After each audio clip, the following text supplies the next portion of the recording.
Oops. Hello, hello. Hello, everyone, and welcome to another live stream with me, 320 Sim Pilot. And that's the first time I've done that. I've started the stream with a page full of the open boxes I was filling with. But there we go. This was the glory shot I was hoping to start with of the Britannia 737-200. So thank you all for coming along today to the live stream. Great to see you here. And as I said, welcome to another live stream with me, 320 Sim Pilot, for our flight today from here, London Gatwick, down to Venice in the FlyJ Sim Boeing 737-200. Which is, quite a bit different. First time we've flown a 737 on the channel. First time we've had a non-sort of FMC aircraft on the channel as well. We have flown a Boeing, obviously, the Boeing 757. So let's go and give it a go and see what we can manage. I've never flown one of these in real life, of course, so all my excuses are laid out at the start. There you go. But it should be good fun. Today, we're not going to be on VATSIM. I took that decision. This is the first time I've flown this one, and I don't want to be, getting into a mess with VATSIM because I didn't think of something that I wouldn't be able to do or something like that and causing problems, especially leaving Gatwick, but also if there was a big group of us. So I just wanted to get a bit more familiar with the aircraft. So hopefully it's not too insufferable for you guys to watch as we learn our way through this thing. Thank you for coming along today. Jeremy Mitchell, good to see you. Window seat as well, our resident Airbus engineer, but also a Boeing engineer actually.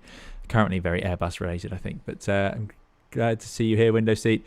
It says, you better make sure that Techlog's signed, your protection cover's removed, and you're ready for this. Yeah, let's hope so. Let's hope so. James Keats, thanks for coming. Chick Point, I hope you managed to get your groceries done. Paul Smith as well, good to see you. Hella Van Der Veen, great to see you again.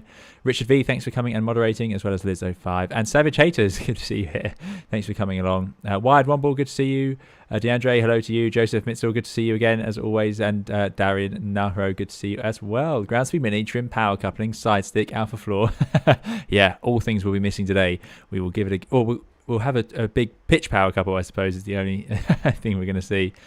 Dougal McTavish, thanks for coming and moderating as well. I hope you guys are doing well. And Victor Tango, another moderator. Good to see you here. Wired Womble says, I looked up the aircraft reg shown on the livery, and it's with Britannia for about 11 years, then moved to Airways International. I never knew Wales had international airline. No, there you go. I didn't either. But you've stolen one of my Wikipedia facts, Wired Wimble. Yeah, I had that written down. Yeah, it was about 11 years they had this plane. Not long, really. Not long at all for a jet airliner to be with one airline. But obviously, we'll talk about Britannia and their history over time. Max Musterman, thanks. Good to see you here today. Thanks for coming along. Bob Atwood as well. Will Aviation, I hope you're doing well. Loads of names. Kai, good to see you again. Kai Stoneman, Warrior Lads. I'm so sorry if I miss you or anyone's name out. Hayden J. Robbins, good to see you as well. Thanks for coming along. Lots of regulars. Thanks for coming along, guys. OJ2, hope you're doing well. Lionel, great to see you guys. Right, and we've got a few more here. Battle Jurassic, Tentaquad, Nick T. Very exciting, interesting. Hello. Oh, I'm glad you think so. Let's hope it goes okay. Swiss Pilot, thanks for coming as well. And Brian. Is there a meal service? Yeah, 2-hour flight. I think we could squeeze a meal service onto this one. And you can all still fit in the cabin. So, nice and comfortable for you guys today. Absolutely. Right. Okay, here we go then. So, as I said, not on VATSIM. We are using real weather. We're not real time. We're slightly earlier in the day because I don't want to be flying in the dark the whole way. It doesn't make for such... So I think sometimes on the streams it doesn't look so great. So we'll see what time it is when we get there. It's about lunchtime in my X-Plane land. And here we go. Nice looking aeroplane. I've flown this just a few times. Oh, let's see, how do I get to the free camera? Is that it? There we go. So yeah, I've flown this a few times. I've done a couple of flights in it in X-Plane just to try it out. So it's the FlyJ Sim 737-200. A lot of people asking to give it a go. So can't resist it, especially when it's a challenge from the audience or the community, I should say. But here we go. It's a really nice texturing. The first thing I love about this add-on is how great they've got these wing sort of textures where you get the shiny sort of area. I think that's over the fuel tanks and the flaps are slightly different, and it really gives that sense of the 737 wing from the ones I remember anyway, the times I've seen it. Nice, again, rivets all on the fuselage and a ridiculously detailed cabin. You can look at that. You can adjust the every single window blind as you please. I think all the overhead bins work as well, and you can even control the air stairs, which are modelled really nicely. You can control those from inside the airplane as the cabin crew would. So we've got them out at the moment. But there we go. Look at the detailing. It's just really nice to see. To be fair, it's obviously a bit of a...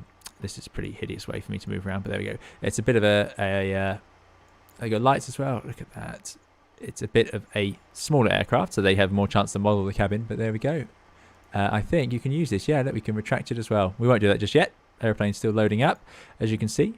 Those tiny little engines, they are turbofan engines, so there is a bit of a bypass on them, but it's just so small compared to what we're used to today. So they aren't quite turbojets like you'll see in some other military style airplanes, but there we go. Right, I think that's enough of that, and probably time to jump into the flight deck and start to push our way through. I'm going to use the simplified procedures today. Corrosive Moon, good to see you. I hope you're doing well. Matt Olsen as well, if I didn't say hello to you.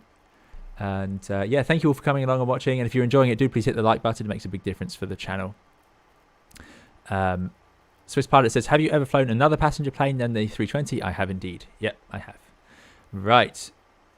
Here we go. This is a payware aircraft, I should say, guys, for the X-plane. This is, yeah, you do have to pick this up yourself. Why is that bar at the bottom there? I don't remember that. Anyway, we are here, obviously, in Gatwick. As we're not using VAT Sim, I've made it nice and simple. We are going to be parked up. I should always remember to make it bigger for you guys. By the way, guys, I've adjusted the audio. Hopefully, I'm louder than I was last time. You guys let me know if that is true or not, and if you need me to adjust the volumes again. But we are parked pretty straightforward down here on 22. So we get ready, push back, straight out, take off from 26 left. The route, ! Route, should bring the Streamlabs bot to life, I would hope. Doesn't always, but you can only cross your fingers for the Stream bot these days. But yeah, it should give you the route. We're going to go from VOR to VOR because, look, there's a big black blank hole where the FMGC or FMS would be. And there's no IRSs up here either, just a little yaw damper. That's all we get.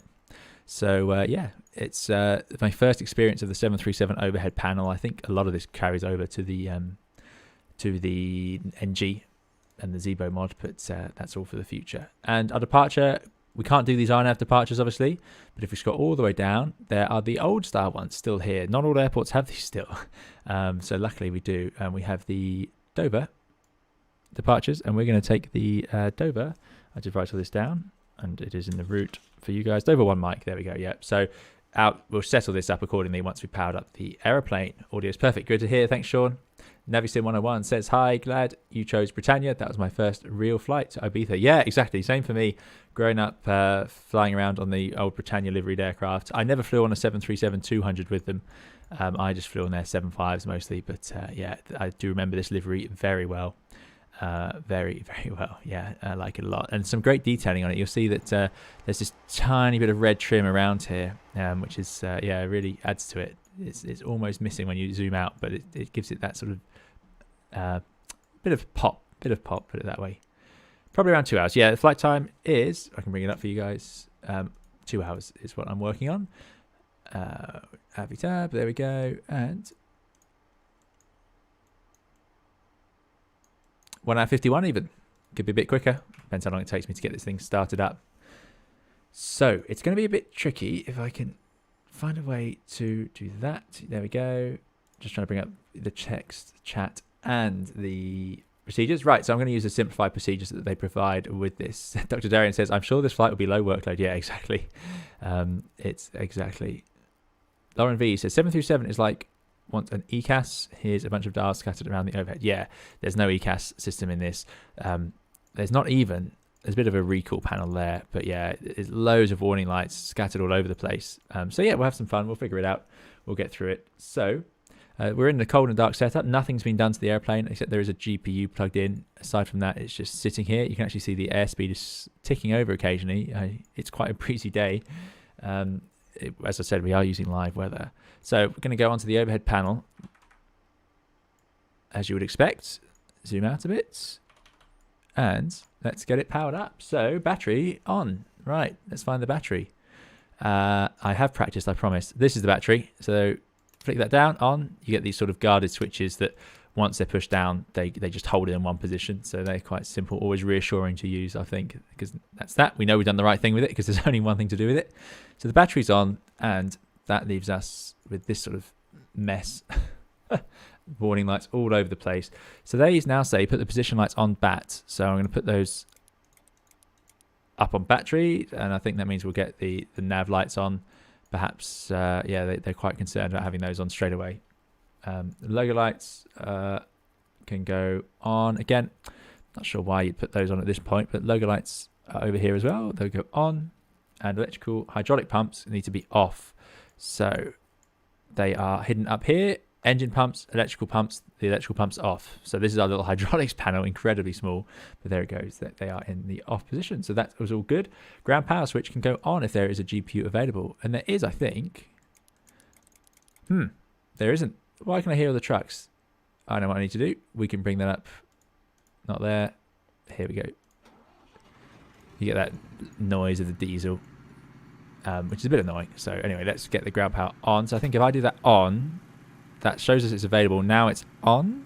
But there we go. Looks like it's on. Lots of things have come on. And I suppose if I go up here, can I see that? This shows you can use this to display different things. There we go. Look, ground power. There we go. We've got voltage. So it's working. And what have we got? Yeah, voltage and frequency. Yeah, good stuff. Right, so we are powered up. Success. It's all coming together. Alexander Pasuto, good to see you. Alexander says, how much do you tend to hand fly when you fly in real life after takeoff? I've noticed Airbus pilots don't tend to hand fly as long as us Boeing pilots. How many miles before you disconnect? It really depends. Depends on the day. Sometimes we'll fly the whole approach, the whole arrival if you want, and landing. Sometimes we'll do less of that. It really does vary. But yeah, good to see you here, Alexander. I hope you're doing well. After takeoff, I sometimes like to fly the first turn, at least hand flying, just to turn the airplane around, just to remind you what it's like flying an airplane on takeoff. Right. Okay, yeah, good to see you, Dugan McTavish, if I didn't say. Thanks for coming along. I hope you are doing well. And Santiago Perez, good to see you here. Philip, I'm doing very well. Thanks for coming. Okay, so ground power's on. Position lights now can go on. Yeah, there we go. Forget I bothered with any of that. Don't know why I did that. I am following the checklist, but here we go. Fuel pumps can come on. So, have we got the right fuel on board? Let me just show you the fuel. There we go. We needed 8.5. I've stuck on extra. You know why. 9.5 is what we've got on board. I've got to write zero fuel weight, so we're taking off at about what are we taking off at? 54.2. Yeah, so it seems pretty reasonable. Oh, sorry, no, 49 tons. 49 tons. So quite light, really, but it is quite a small airplane, quite a short airplane, and it also seems relatively balanced. So anyway, now the fuel pumps can come on, apparently. Anyway, and APU starts. So let's start up the APU because I will forget. Now this, funnily enough, is in exactly the same place I'd expect to find it. So you hold that, I think it says for 3 seconds. How long do we have to hold that for? Oh, until the temperature moves. So the temperature's moving, so now we know the APU is firing up. And then I can get rid of that noisy, horrible ground power unit, making all that racket. APU's back here, there we go, firing up. I think this is the APU inlet, this little NACA duct here. Quite a fast APU as well. I was quite impressed with how easy it is to do. Yeah, pretty much steam gauges, Nicholas. Thanks for coming. Paddy, good to see you. Thanks for coming, Paddy. Paddy is the artist behind our retro Manta livery. So yeah, thanks for coming, Paddy. I hope you are doing very well. Pressurization is included, Dr. Darren Naho. Yeah, we do have pressurization, so we'll be fiddling with that shortly. Right, APU is coming online. So what I'm going to want to do is swap over to, well, maybe I'll let that stabilize and then swap over to the APU gen. Will it say available? You guys will have far more idea of what's going on than I will with this aeroplane, I'm sure. It's getting hotter and hotter and hotter. There it goes, and it drops. Hopefully it doesn't turn off. There we go, APU gen is off, so I can swap over. I'm going to do it on both sides and get rid of the ground power. Okay, good, let's get rid of that horrible thing. The noise is, yeah. There we go. So we're sitting on the APU. Right, that's more like a normal position. Position lights are on. Right, let's go on to the overhead panel. Yaw damper are going to come on. The yaw dampers, by the way, are there just to stop Dutch roll, and they're often needed for the autopilot to function as well. But one thing I do like about 737s is that there's so many tests that we get to test everything. We can do Mac trim. Oh, it doesn't work. Or the fail light works, I suppose. Yeah, it's great fun. We're going to keep the compass slaved. I wouldn't know why you'd want it free, but I'm sure there's some procedure where you might need that. We're going to leave this in normal. Not going to fiddle with any of that. And we'll move down. So this is off. We don't need the fuel heaters, but we've already got the fuel pumps on. We do have some center tank fuel. So I think we're going to need to turn those on a bit later on. Yeah, we've got 700 kilos in there, but that comes a bit later. So let's go to the galley power switch. That's what it's asking me to do. There it is. Give the galley some power, make the cups of tea, start cooking those meals for you guys off on holiday. Alexander Pasuto says, every once in a while, I quite like to hand fly to a cruise. Very nice, especially when you whenever you pass over the clouds. Yeah, there, that does sound nice. Very nice. Oh, I miss it. I miss it. Right. Half of this panel I don't fully understand. This is to do with the IDGs, I suppose. This is the getting the energy out of the engines into the electricity system, but we're going to leave that all alone. And then we're going to come down here. We've done that. We're on the APU, and do we need to put the engine generators on yet? Nope. We need to go to the emergency exit lights, put those on. There we go. We can, no smoking to, let's just put them to on, and we'll have fasten seatbelts on. Now we're fueled up, so those passengers getting on can sit down. Then, continuing our theme of things that, of course, we want them on. Why would we ever want them off? Let's go to the window heat. That can all... Oh, no. On. Yeah, you know my feelings on things like that. Why am I turning them on? You want them on anyway.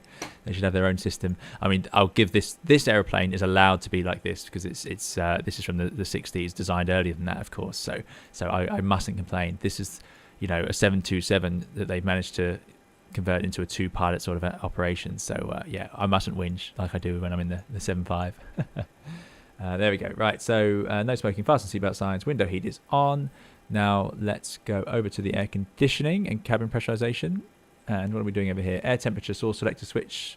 I'll leave it on passenger cabin. I don't know when we would change that. Gasper fan can come on. I'm not entirely sure what that does either, but there it is.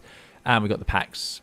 So it says we can have one pack on the ground and one pack off. So let's leave, we've got the AP running, so left pack on, and we leave the right pack off. There we go. And now I can put the AP bleed on and we'll get air. Nice ventilation for the passengers.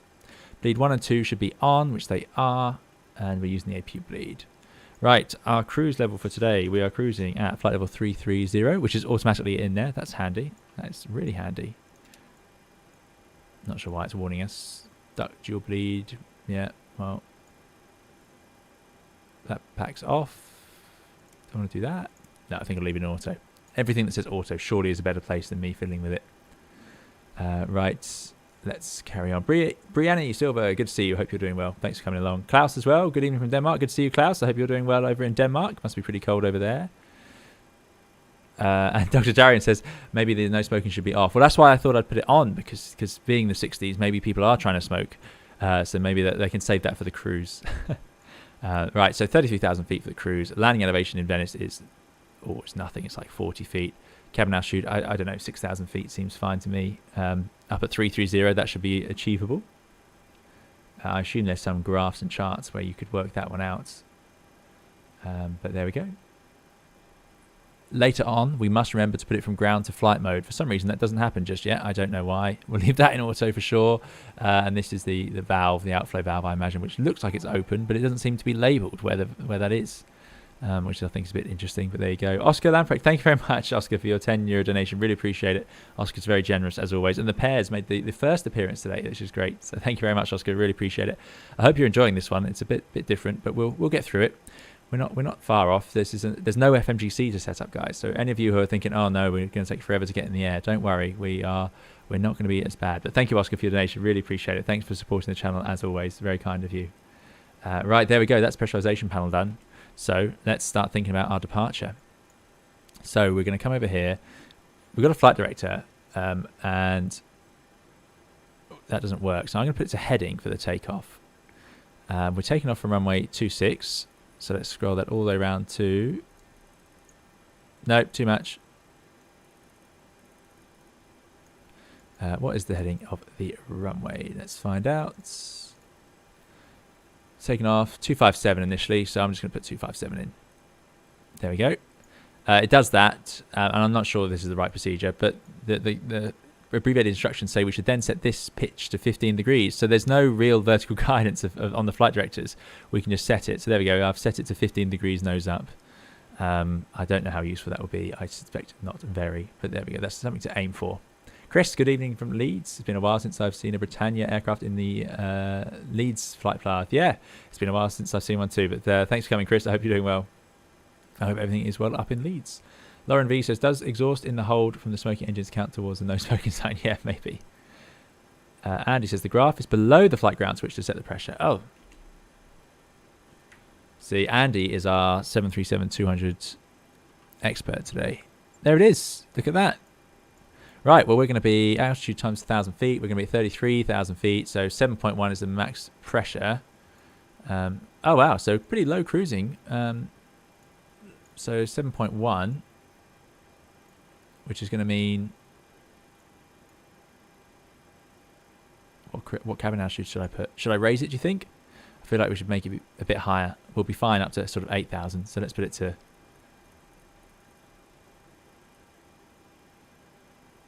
Let's put 7,000. Dear. Oh dear. We'll find out. Oscar Lamprecht says, sure, 737 is something different and unfamiliar, but that's making it just more interesting. Yeah, it's really fun. And I really like the flight deck. It's yeah, it's so simple because, you know, one of the most time consuming bits we're not even going to do. We'll see shortly how little there is to guide us. Right, so anyway, flight directors we've done, pitch command we've done, flight instruments check. So let's get that weather up and running. Make sure we have the right weather. So QNH 1010 today. 1010. 1010. Presumably this is the standby, I'm imagining. Over there on the left, it's an unusual place for it. But there we go. Copilot obviously doesn't need a standby one. And 1010. There we go. And we lose that. You'll see that we had this little instrument comparator thing where it, if these are all out, it would show you. That's the extent of it. Still pretty nice to have. Not a, you know, quite an advanced thing, certainly. Okay, set the altimeters. So we've set the reference, ground proximity, push system test. Now the ground proximity switch I have searched for, and I found it, and now I've forgotten where I found it. Ground proximity. Where was that hidden? Not over there. I feel like it would be down here. Oh, that's frustrating. I did find it. Right, well, I'm sure Andy will be in the chat to tell me where that's gone. Is that in the overhead panel? Maybe it was something where I wasn't expecting it. There is a ground proximity system on this airplane anyway, so even though it looks like there wouldn't be, there is. And there is a little test button for it, which I did find. Right, well, luckily that's... Oh, is it back up here? There's a few things way up here. Look, oh, yeah, here we go. Look, we can test more things. Let's test the stall warners. So you can hear that rattling. That'll be the stick shaker. I don't think there's a stick pusher in this airplane. In certain T-tail aircraft, if you get a stall shaker like that, it will shake, and then eventually it will actually push the nose down because it's so dangerous to enter a stall. But this airplane, I don't know if it's prone to deep stalling. You don't get that on normal aircraft. So when this airplane stalls, it should be okay. But in a T-tail aircraft, it can be the fact that the wings will block the tail out and you can't get the nose down. So it's so dangerous that the airplane actually has a system to shove the nose down on you. Thank you again, Oscar, for your donation. Really appreciate it. Sean McGuire says, first officer's panel behind the yoke. Aha, there we go. Thank you very much. Give it a system test. There's all our favourite noises. Fantastic, fantastic. Oh, said it. SB low. Oh, I haven't heard half of these, thankfully. Well, how long does it do that for?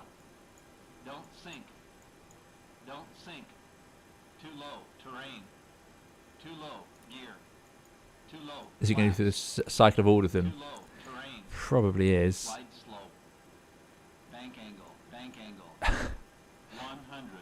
Oh wow, it's going to do everything. See, I have flown an airliner that you had to do all this stuff on, so I remember this. I remember if you did a short press, you got like a few, and then if you did a long press, you had to sit there and listen to about 1,000 like that. Okay, good. Thank you very much. There we go. We've done the GPWS. Comms now, so we're not going to worry about actual comms, but we are going to worry about our tuning and our navigation. So let's set up for that departure. Right, so Dover departure, it's firstly based on the 110.9 to 2.3. So I'm going to use my radio panel, so you won't see everything I tune, but if I look down here, 110.9. There we go. 110.9 is our lock DME. So that should give us a DME up here when we get going. And our course is going to be 257. But I'm not going to set that initially because we're going to take off, fly to 2.3 DME, which hopefully will be displayed here. Then we're going to make our right turn to 079. And we're going to track 079 towards the Detling VOR. If you guys need help with tracking needles, I have a video out on it on my channel not so long ago, how to track needles. So there we go, basically straight ahead, and as it says here, straight ahead to 2.3, and then cross that above 1500 feet, max 4,000. So 4,000 is down here. Why wouldn't it be? That is exactly the perfect place to put your altitude, I assume. 4,000 feet. Then round we go, and we're going to stop at 4,000, climbing to 5,000 after 29 from Detling.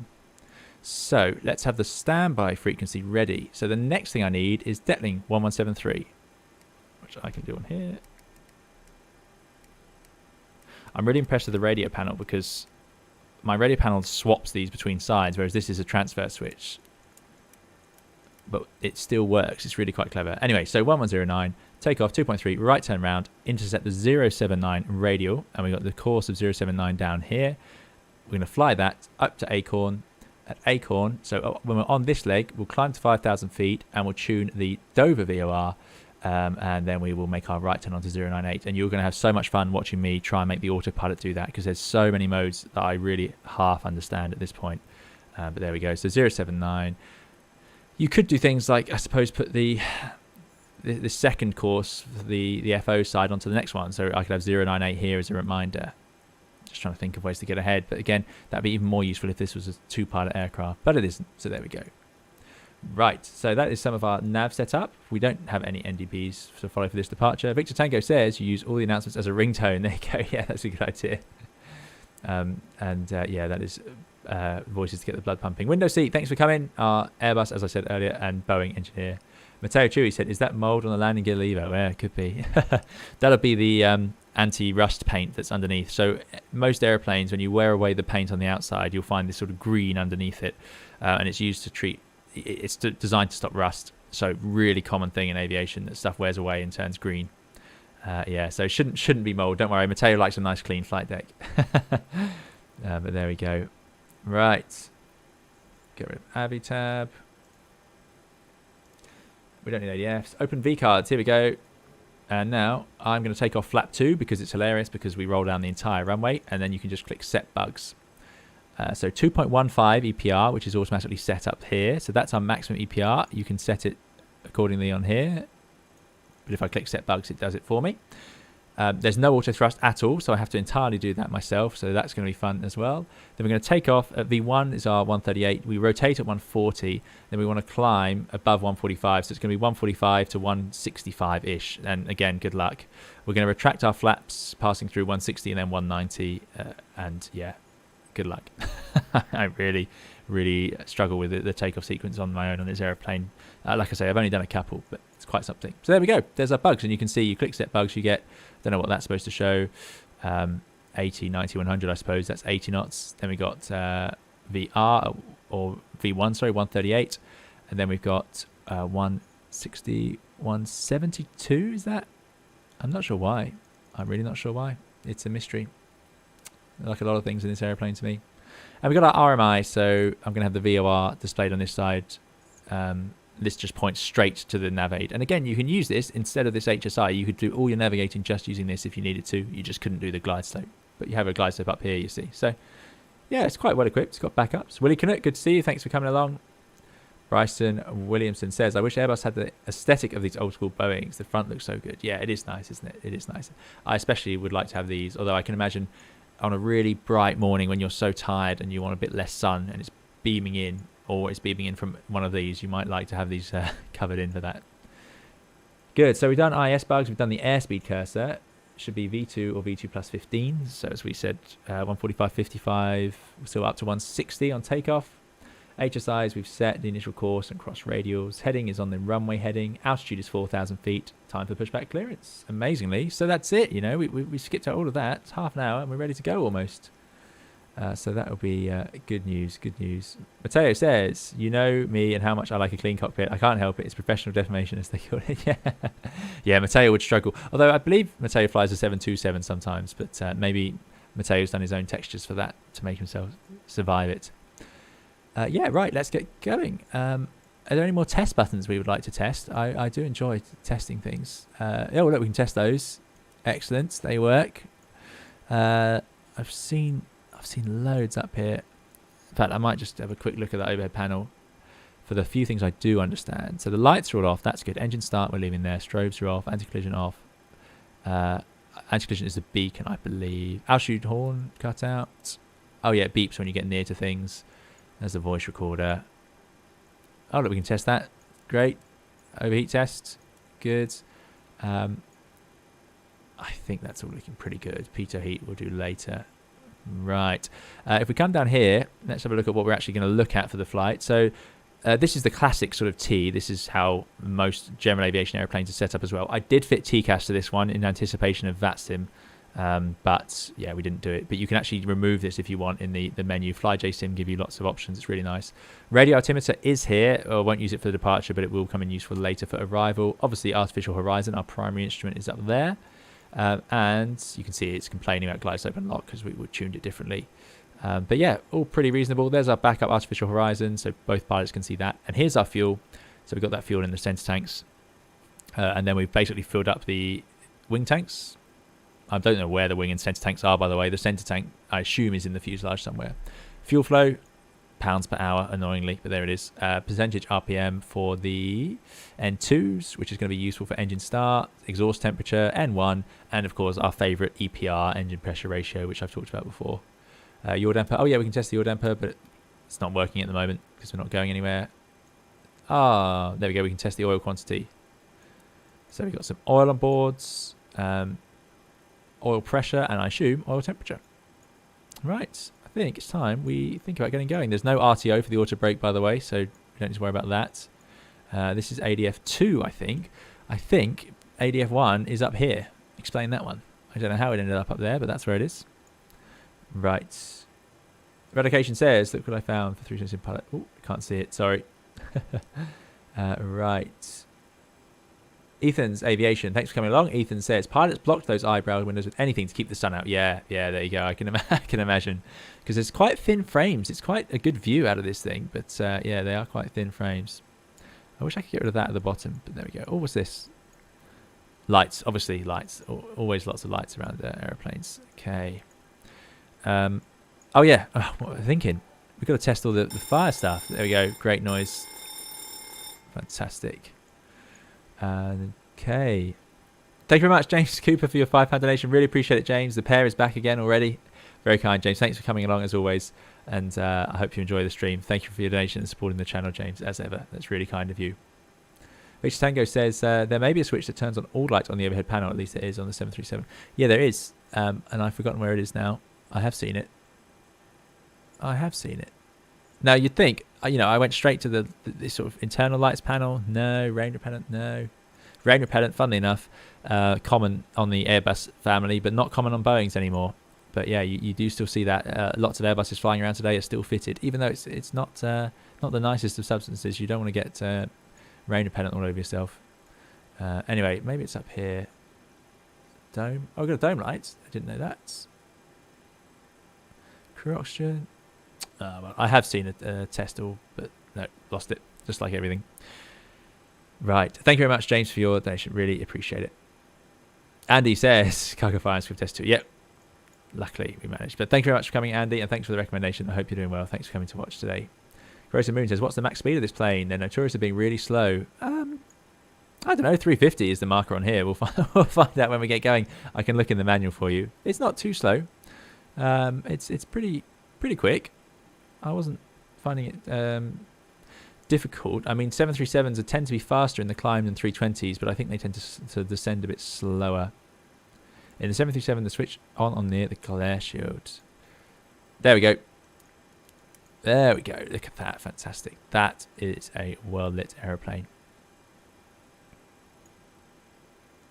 Right, a great feature. We can go ground cool. And it brings up that. Enter. I think it's going to close up the doors for us. There we go. Let's get rid of all those ground handlers. One of my favourite features. Look at those air stairs tucking away. Oh no, please. There we go. I like that. I think that's very neat. Obviously, Boeing made this airplane so it could work from little airfields without their own stairs. The cargo holds are the same, really low down, which is part of the reason the airplane is so low, and we all know how that story unfolds eventually. But yeah, it's nice to have it nice and low so that you can get easy access without having to have specialist equipment at smaller airports.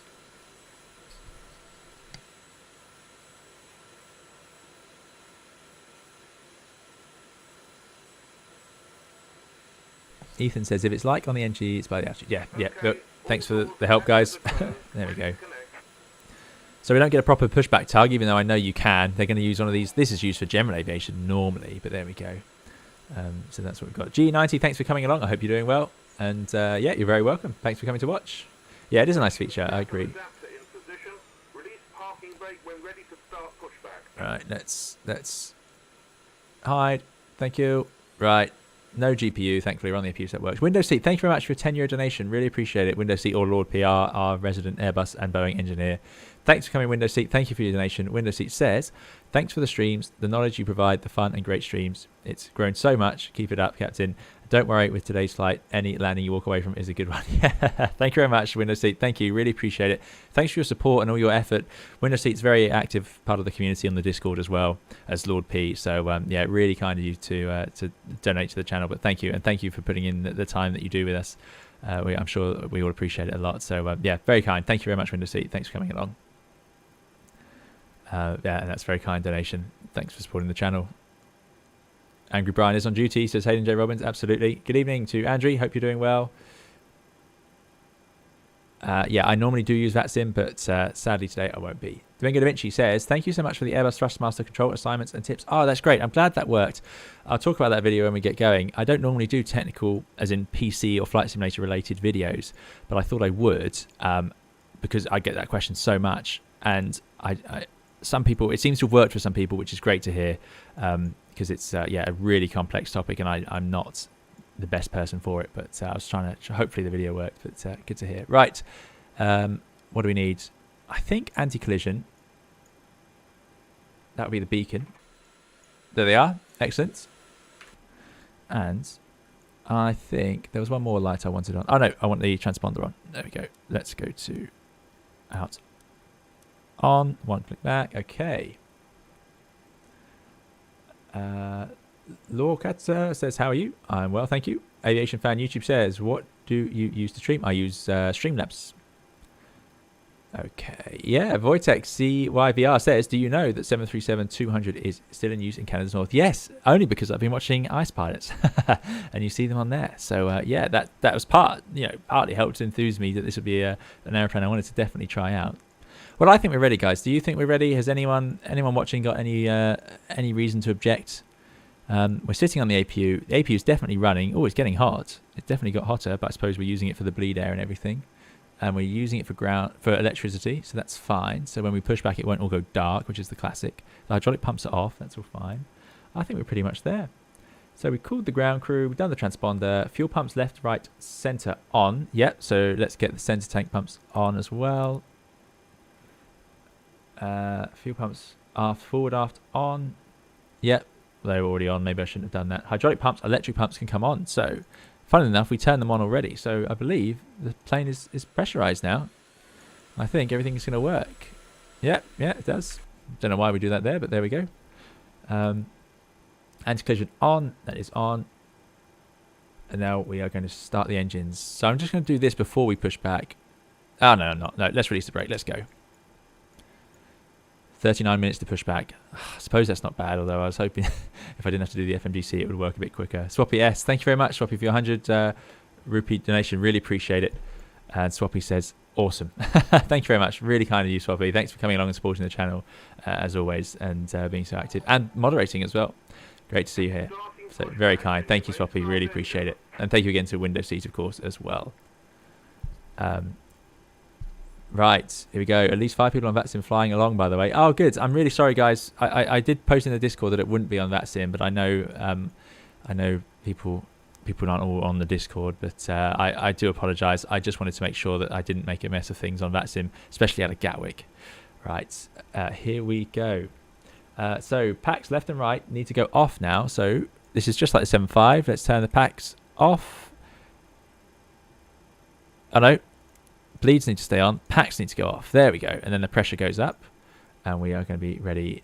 True Gaming, thank you very much for your $50 donation. Really appreciate it. That's incredibly generous, True Gaming. Thank you so much. True Gaming says, thanks for what you do. I wouldn't be flying without your videos. Keep up the amazing content. That's very kind of you, True Gaming. Thank you so much. I really appreciate it. That's incredibly generous. And to support the channel like that is really appreciated. Thank you. Very kind of you. Oh, man, you guys are, as ever, far too generous. So thank you so much to True Gaming for your $50 donation. And thanks for coming along and supporting the channel. And I'm always great to hear that people have managed to enjoy the videos and it's helped them out getting into the Airbus. I love it, absolutely love it. So thank you so much, and thank you for your donation. Really appreciate it, True Gaming. Very kind of you, really generous. So kind. Yeah, you guys are brilliant. True Gaming says, first live stream I've been able to catch. There you go. Oh, I'm glad you're here. Thanks for coming along. Sean says, 320 Sim pilot flying a 732, FlyJ Sim flying Concorde, dogs and cats living together, mass hysteria. Oh yeah. I did see that FlyJ Sims at the same time. Sometimes it happens. It's just one of those things. But yeah, Concorde as well. I mean, can you imagine? And luckily we don't have the INS. I don't have it. I think it's a payware add-on for this this aircraft. Right. Well, obviously we're going to start the engines now once we push back, and I can stop talking. Okay. I do like this parking brake. I think it's really nice. Big lights, really clear. If you ever use one, it's really satisfying. You squeeze down on the pedals and then you pull that and it locks them there. It's really nice. Right, there goes the ground crew. So let's fire up the engines finally. So the packs are off. PSI is over 30. Well, there's nothing else we can do. So yeah, that is over 30. Engine start, ground. They can disconnect. Let's go for engine 1 first. I'm not sure which one it would be first. Now, straight away, N2 spools up really quickly. Quite small fan blades, I suppose, but they do start nice and quickly. And once it reaches 15 to 20%, there it is, over 15%. Let's get the fuel lever on.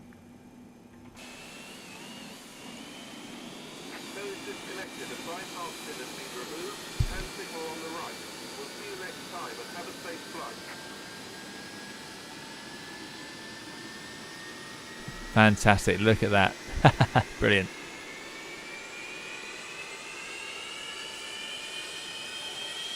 Oh my goodness. Vati2, thank you very much for your £10 donation. What is going on there? I hope that's normal. Maybe there's meant to be water or something on the ground. Vati2, thank you so much for your £10 donation. Really appreciate it. Vati2 says, can't make it today. Gutted. Emergency. Next time. Have a great flight. Be kind to the legs. Thank you, Vati2. Really generous of you to donate. Really appreciate it. Thanks for coming along. And yeah, I hope your emergency is not too serious or that it gets resolved soon. Thank you. Really appreciate it. Very generous of you. Thank you so much. And thank you to our Alexander as well. €50 donation. Oh my goodness. You guys, dear, far too generous. Thank you, our Alexander.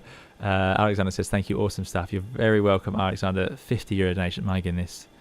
Incredibly generous. I hope you're doing well, Alexander, wherever you are in Europe. But yeah, thank you very much for the support. And thank you all for supporting the channel so much. That's incredibly generous of you guys.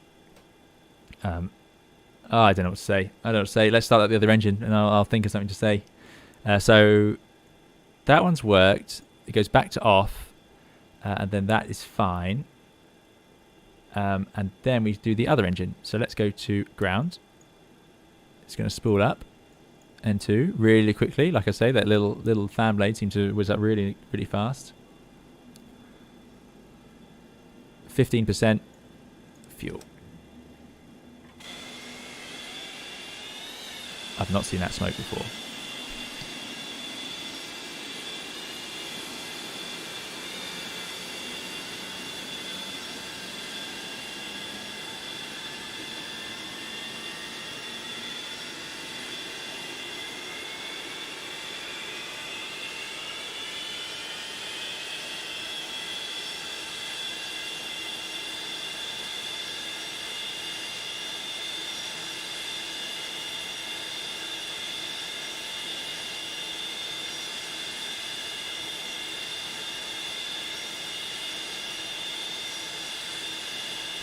There we go. 2 engines up and running. That goes back to ground. And more donations. Alan Story, thank you very much for your £10 donation. Very kind of you. Alan says, hope you get as much pleasure as we get knowledge from this flight. I'm really enjoying it. And thank you guys for coming along and watching it. It's great fun having the interaction and all the chat and so on about the 737. So thank you, Alan Story, for your donation. Alan's been a long time part of the community and contributor as well. Very, very much appreciated. Thank you for your donation, Alan. And thank you, James. Thank you, James, for your £5 donation. Really appreciate it. James says, will you be picking up the VR Insight MCP Combo 2 Airbus FCU compatible with X-Plane and Microsoft Flight Simulator? I haven't seen that. Let me write it down. VR Insight MCP Combo 2. I haven't seen it before, I'm afraid, so I don't know. But thank you very much for your £5 donation. I will definitely have a look. If there's an Airbus FCU I can strap to my desk, then I'm sure I'll do it, as long as it's reasonable enough. But yeah, thank you very much, James Cooper, for your donation. Thank you, Alan Story, for your donation. Thank you again to our Alexander, incredibly generous, Vati2, True Gaming, Swappy, everyone. It's you guys. It's amazing. Thank you so much. Right, I'm sorry, I've probably missed a whole load of chat by now, so I do apologise. But it sounds like you guys think the water is the same, or is doing okay for you. Sounds like a steam engine. Yeah, it's quite something. Water in the ground of Gatwick. Okay, good stuff. Good stuff. Engines are just honouring the 60s, says Dr. Darren. Yeah. Right. Okay. So engines are up and running. There we go.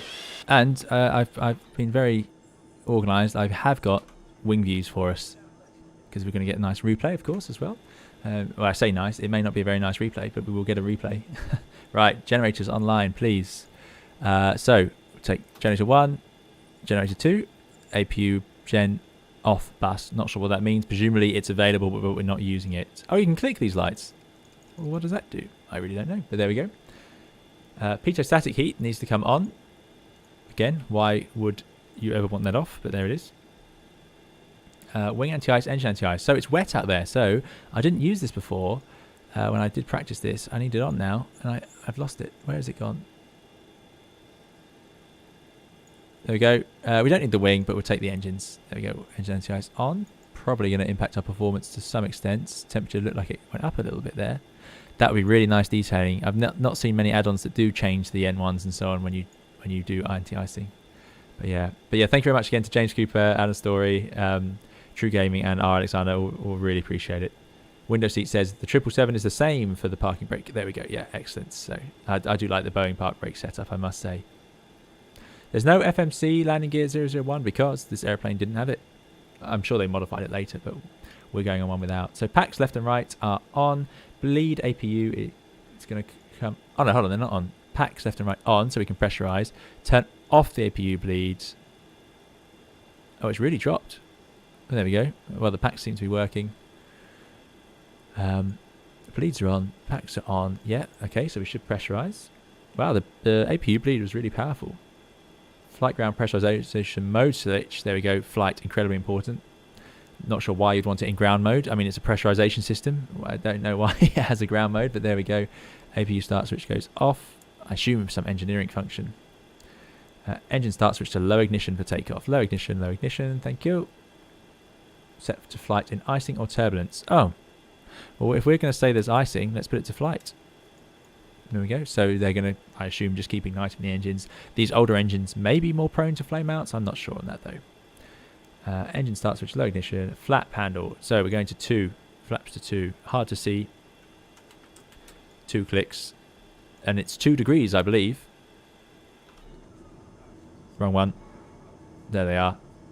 Really complex flaps on this machine. So you got, I think, double slotted flaps. There you go. Yeah, there's a second slot. So the 321 has double slotted. But modern long-haul airlines have a single slot these days. They're doing much better. But yeah, there we go. Click on the lights to test the lights. Oh, I see. So if I... there we go. Yeah, of course. So we should have clicked on all of those as well. Right. Yeah, the option for the default that you can, if you've got this add-on, you can either pay for the INS, I believe, or you can put in the default X-Plane one. But I don't know how to use the default X-Plane one, so I'm not going to do that. Okay, flaps are done. Pitch trim set, really handy. You can click on that and it will set it correctly for takeoff. Weather radar set. We're a bit close to the terminal. I might taxi and do that later before we enter the runway because there's some weather out there actually. I think. Taxi light on. On, please. And then we can head out. So I think it's time to taxi out to the runway. Then we'll do the rest. So it's clear on the left and clear on the right. Off we go. Release that lovely brake. And I have got the tiller aside. Oh, I'm so sorry. I'm not going to get the name right. TNMYP. Well, I'm sure it's not pronounced like that, though. But thank you very much for your donation. Really appreciate it. How do you judge what anti-ice systems are needed? Like, now you said you need engine, but you won't need wings. Why? Well, good question. I'm really sorry. Thank you very much for your 200 ruble donation. Really appreciate it. I'm really sorry about the name. But thank you very much. And why have I chosen engines? So, I'm working on the Airbus sort of style, which is that... Well, we're not really moving, are we? Come, spool up. Go on. Takes a bit of thrust to get moving. There it goes. There we go. Wow, we're heavy. Yeah, it's heavy. So, on the Airbus, when it's 10 degrees or less, so 10 degrees Celsius or less, and you've got moisture outside, then you need to use engine anti-ice. And that's just a protection of the engines to make sure they don't get icing on the intake. So that's what we do there. In the Airbus, we don't use the wing anti-ice unless we have ice build up on the aircraft. And we can see that by the little stick out here. Now, I do not know exactly what the ice criteria are for the 737-200. So I'm talking Airbus there. So that's why I've done that. I'm treating it a bit like the Airbus, so I shouldn't do that. But yeah, so I've turned on the engine anti-ice because there's water out there on the ground. And the water counts, you know. So in the Airbus, if you've got water out there... Oh, there we go, slow it down. Then that's enough to need the engine anti-ice as long as it's below 10 degrees. If it's wet and it's 20 degrees, then it's not a problem. Right, let's go and get ourselves out to 26 left. So that's what I did there. And thank you very much for the donation. Really appreciate it. But I'm sorry, yeah, I don't have a more definite answer on the 737-200. All right, let's head over. Santiago Perez, thank you very much for your MX $100 donation. Ooh, MX, that's a new one. Is it? Or have I forgotten? But thank you very much, Santiago. Really appreciate it. Santiago says, I want to keep the ball rolling. Thanks for the streams. That's incredibly generous of you, Santiago. Thank you so much. Really appreciate it. And thank you for coming along to all the streams and donating towards the to the channel. Really appreciate it. You guys, as I said, all far too generous. Right, here we go. Out at 26 left. Let's bring it to a stop here and just finish up our checklists. We're not going to use the full length today. I'm sure even at this weight we'll have enough room. Parking brake. There we go. Right. Stand by, stand by, stand by. Okay, so Streamlabs doesn't seem to have woken up. Let me just try and refresh the Streamlabs bot for you guys, see if we can make it work. Because that is a bit of a nuisance. It does take some time. Andy says, engine switches low ignition for takeoff. So Andy, the little guide I'm reading, says that if there's icing, to put it to flight, set to flight in icing or turbulence. Is that only in flight, do you think? It says low ignition for normal takeoff, but I'm working on the basis that it's below 10 degrees and there's moisture out there. But yeah, I'm not 100% sure on that. But there we go. Brittany says, and people thought my name was difficult. Yeah, I am so sorry. If that very kind donator would like to show me where I went wrong with the name. Mateo says, takeoff flaps would normally be 5 degrees, even though FlyJ Sim says 2. Oh well, we'll go with the. I think we can get away with 10. Sorry, with 2 for now. We shall see. We shall see. The reason I'm saying that is I've only practiced flat 2 takeoffs, so they should be a bit of fun. Captain Dutchy, thanks for coming along. I hope all is well with you. All is well here. Right, so we've done taxi lights, transponder. Can go to TARA. Now we're out here. Set to 0003, why not? Exterior lights, let's get all those lights on before we go onto the runway. So, nice helpful bar, they can all go on. Runway turn off on, strobe lights on. We should be lit up pretty nicely now. Captain Bagel says, Timur, there we go, Timur, thank you very much, Timur. So, thank you, Timur, for your 200 ruble donation. Or is that timer? Am I getting confused here? Oscar says, why can't the weather radar be on near the terminal? It's because it produces a little bit of radiation, so it's not very nice to just point at people. So weather and turbulence, this gain should be, I'm going to leave to auto. I'm going to tilt it up. Let's do 10 degrees. Yeah, there we go. Timo, yeah, I think That's right. So thank you very much for your donation, Timmer. Cloud Chaser, hello to you. Chef's Dad, thanks for coming along again. Chef's Dad says flight would be used for moderate turbulence or severe ice for takeoff and normal low ignition. There we go. Right. That's two far more knowledgeable 737-200 people. So we'll go for low ignition. Thank you very much, Andy and Chef's Dad. And let us. Yeah, the bar for the lights is genius. Yeah, I do like it as well. Quickest way to do it. There we go. So we're getting lit up. It looks like a UFO, by the way. If you're ever out, and I have seen, I think the NG has a similar light setup. When you see these on approach, it looks like a UFO at night because you've got this sort of line of lights coming in. Really strange. Right. Transponder, exterior lights, taxi, takeoff power, set, and then rotate 2 degrees a second towards 15. Then we'll get the gear up and then adjust the pitch. Okay, well, good luck with that. Then we're going to accelerate, bring the flaps in on schedule. We're going to climb to 4,000 feet. Okay, guys, it's time we finally get going. Let me make sure I can get my feet onto those rudder pedals because it is breezy. We've got a strong breeze from the left for this one. So I'm just going to reposition my seats. Yeah, the engines are really going. Right. It's we get the answer. Have we got Streamlabs? Yeah, Streamlabs is back. Excellent news, excellent news. I need to rename my YouTube channel so Streamer won't have this issue with my name. It's Timo. Timo, yeah, perfect. Thank you very much, Timo. So that's very kind of you. E-Boss, good to see you. Thanks for coming. Wooch123 says those engines. Yeah, the engines are quite something. Copper King with a £10 donation. Thank you, Copper King. Copper King says if it ain't Boeing, I ain't going. Well, here you go. You can come today. Really appreciate it. Thank you very much. Let's get oh, no, don't do that. Let's do that. Brakes released. And let's go and take off. It's clear on the left. There's no traffic. Thank you very much for your donation, Copper King. Really appreciate it. Very kind of you. Thanks for coming to the stream. And thanks for supporting the channel. Right, it's taking me an hour. I can't believe that. I really thought this would be quite quick. That's why another reason I didn't want to do it on VATSIM, but I may as well have at this rate. There's 26 left over there.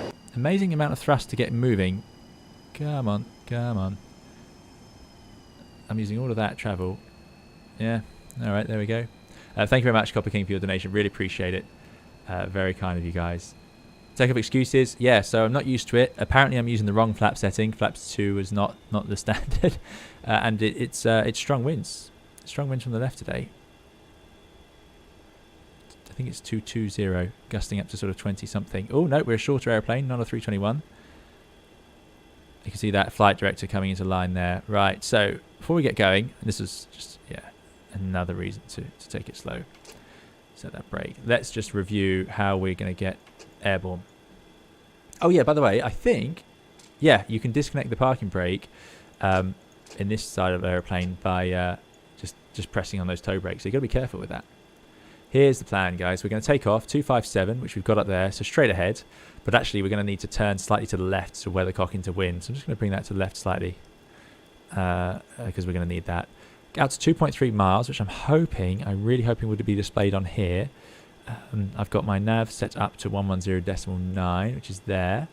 We're going to take off 4,000 feet stop, 2.3 miles, right turn around, 079. Now, can anyone see a problem with that? Is there a reason? Superior says, can you take off now? Yeah, I'd hope so. Okay. Enrico Bianchi, thanks for coming. Yeah, good luck. Appreciate it. That's the plan. Then we're going to track 079, which is already set up here inbound. We're going to have to swap the frequency over to our Detling VOR 1173, which is ready to go. Right, let's go. So, parking brake released. We're going to let the engine stabilise just a bit.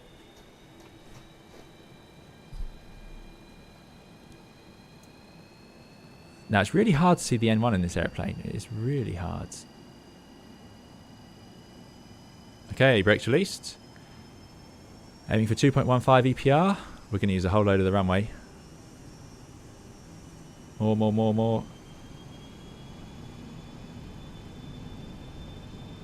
More. This is where you'd get power set call from PM, that you'd get them to set it so that PF can focus on keeping the airplane on the runway. There's thrust sets. Passing through 80 knots. Just get that side. Oh, the yokes are neutral. Okay. There we go. There's 140 knots. Pulling back. Releasing the rudder. Positive climb. Let's get the gear up. Pitching up to 15 degrees, which is what my little flight directors are doing down there. And now, trimming. Look at that trim. Can't believe it. Can't believe it. Oh, we lost a bit of thrust there. Let's keep that going. So the gear's up. We're doing 190, so that's far too fast. Let's get that nose up there. Okay, right. So we've got the DME working. So what I'm going to do is 2,000 feet. It's all coming together. Let's start lowering that nose. We need to start accelerating. I'm going to take the power back a little bit, and the nose will drop anyway. Through 2 miles. Start our right turn. Keep climbing. Accelerating. Ah, so fast. Retract the flaps a little bit. Round we go on the turn. Swap that frequency over to 1173.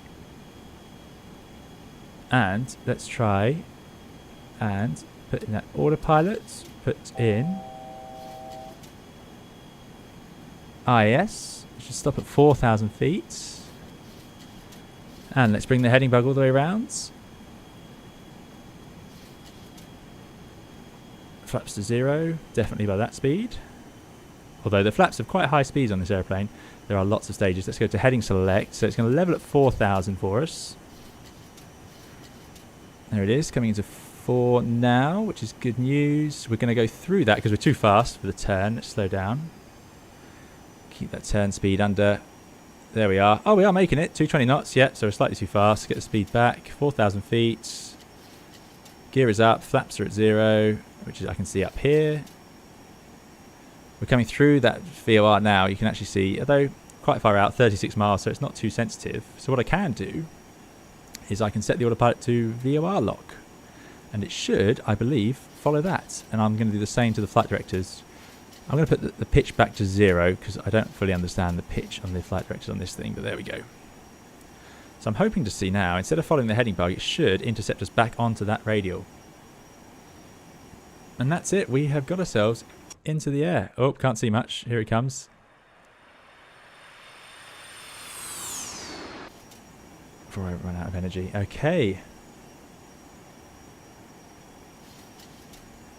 Right, next step, guys. Next step. So, 220 knots is until 31 miles from Detling. We're 2 miles away from that. Then we can go to 250 knots, still at 4,000 feet. After 29 miles, we're going to climb to 5,000 feet. And I need to wait for 15.4 before making the right turn. So you can see it's intercepting that VOR for us, which is a great feature.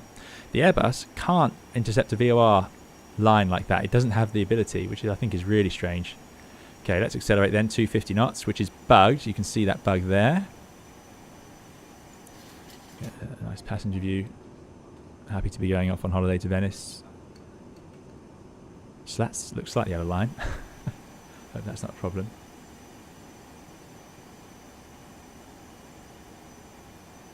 Window seat says you can stick your landing gear lever to off now. Yeah, I don't know where that falls actually. Does that 10,000 feet? I would guess, but I don't know. Right, 250 knots we're going for. It's intercepting that. You can see it's slightly right. The reason it's right over there is because the wind is coming from the right. We know it's a sort of southwesterly wind. Right, 29 miles. Now we need to climb to 5,000 feet. So 5,000. Then I'm going to press IS. Add thrust. 250 knots, and up it goes. There we go. Climbing out. Wow, love it. Now that's only a short climb, so let's reduce it. There's no vertical speed mode in this, which is what I would use in the Airbus at this point. There's nothing. Look at that, 2,000 feet per minute. That's ridiculous, far too much. Let's get that power off in advance. 727 can intercept VOR radio. Yeah, so the Airbus doesn't have the ability to. What the Airbus can do, busting through 250 straight away there, the Airbus can fly, you know, you could put it into the FMGC basically and draw the line and make it fly like that, or make it fly in track mode, which is also quite easy. That's not doing a great job, I must admit, on that. But slowly coming left. Yeah, okay, good enough. Good enough. Right, next thing, let's not get distracted, is at Acorn, which is 15.4 miles. Now we don't get the decimal points, we just get to 23, so Just after 16 miles, we need to make a right turn and intercept this line, this radial, all the way to Dover, 11495. So let's put 11495 ready. 11495. Okay, so we'll swap over to that, and that's going to be on 098. So a slight turn to the right, nothing too exciting there. Giuseppe's Gaming, thanks for coming along. Says Giuseppe says, got to drop out for today. Going to watch the rest later. Great live stream as usual so far. Have a nice evening. Thanks for coming, Giuseppe. Thanks for coming along, and yeah, appreciate it.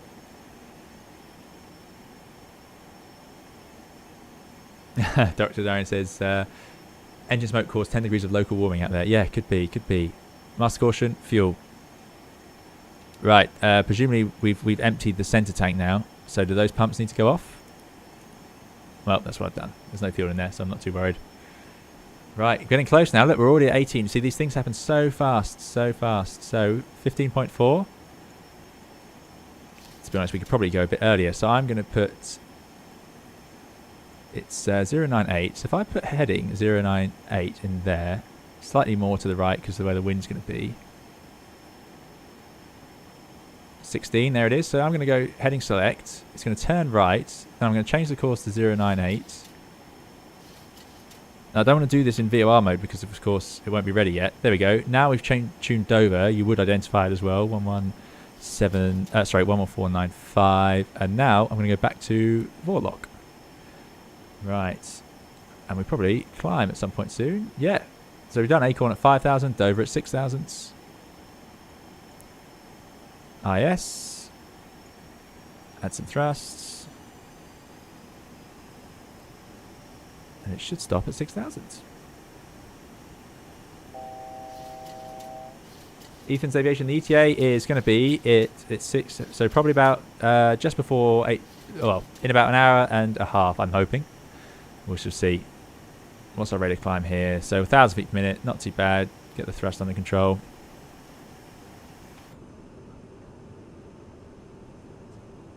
See, you wouldn't. The difference in flying style for this is amazing. Right, next point is 33 Dover. We're at 40 miles from Dover, but there's not much else to say really. We're going to go straight to Dover. I think it's time to go up to our cruise, which is 33,000. 33,000. And let's go. Try not to bust the engines because you can overboost these engines. There's no protection at all, it seems. So our RPM there is going into the amber. Let's try and keep it. I don't know what climb thrust would be. Probably less than 2.15 though. So we'll go with this. Climb and cruise. Let's see. Power reduced to 90% N1. That's what we should be using. There's 90% N1. Good stuff. Right. When does the landing gear go off then? Gone up.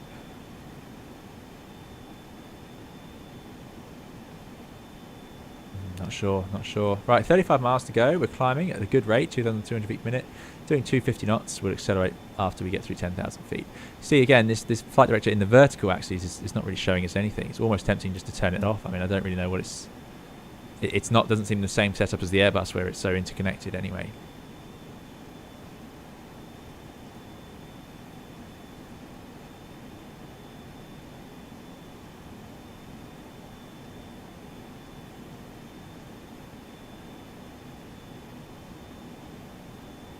Well, I think we can turn this off. I think window seat's right. I don't see why we wouldn't turn it off now at this point. You can see that crosswind pushing us sideways.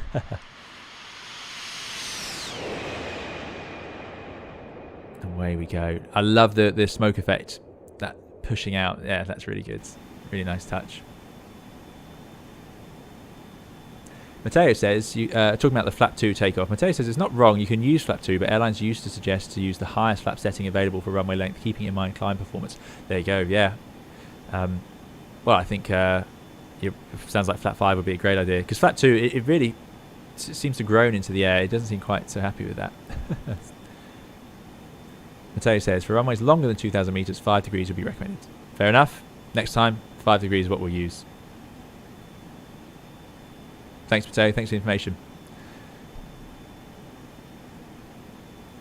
Andy Robinson, thank you very much for your $19.99 US donation. Really appreciate it, Andy. Andy says, stuck home under a foot of snow here in the Midwest. Thanks for keeping me entertained. You're very welcome. Thank you so much for your donation. Really appreciate it. And thanks for coming along to the stream today, Andy. Again, thank you for donating towards the channel. And thank you to everyone who has. You've been very kind. It's really generous of you guys. So thank you so much. And thank you for your $20 donation, Andy. Really appreciate it. I hope things are going okay. I've seen in some parts of the US... I saw a statistic today that said something like 60 or 70% of the US is currently under snow, which is amazing to think, yeah. Right, we're going up to flight level, so we need to set standard, obviously. So there we go, standards. Standards. Standard, still looking at 90% M1. Tweak that back a tiny bit. There it is, 90%.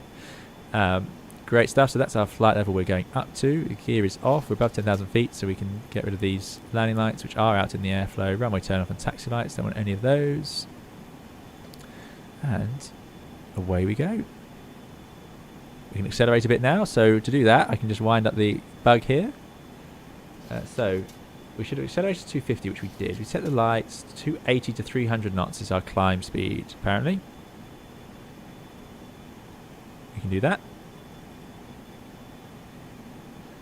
And now we'll set no smoking seatbelts. So seatbelts can go off. No smoking to auto. Goodness knows what that does in this airplane. Surprised to see an auto mode on that, actually. Andy says gear lever to off, cabin out, and diff prep start switches to off. Oh, we can turn the start switches off. Good stuff. Thanks, Andy. We are relying on Andy for this flight, basically. Right, so that's all set up. So we're looking over here now. This is not. I'm not a fan of this. So the cabin is climbing at 300 feet per minute. Quite normal, quite reasonable. The differential pressure is coming up to 5. Seems reasonable, but we'll see. It's not dangerous yet. And the cabin altitude is still, what's that, 3,000 feet. So the cabin altitude is at 3,000 feet. There is a differential pressure. So I know we are pressurizing, so that's good news. And we're halfway there. Yeah, okay. I think that's working out. Gear is off. Good stuff. Any weather radar to show? Maybe we'll turn up the brightness. Didn't seem to think there's much out there. Lower that to 0 degrees.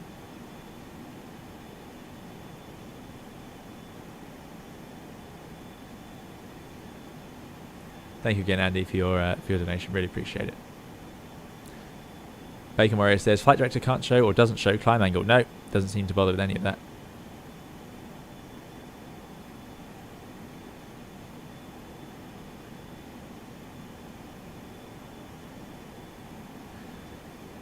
Zamir says, what's the range of VORs? Well, it depends, but if you can identify it, they can be, you can get them for, 100 miles is plausible, but goodness me, the actual range, I couldn't tell you.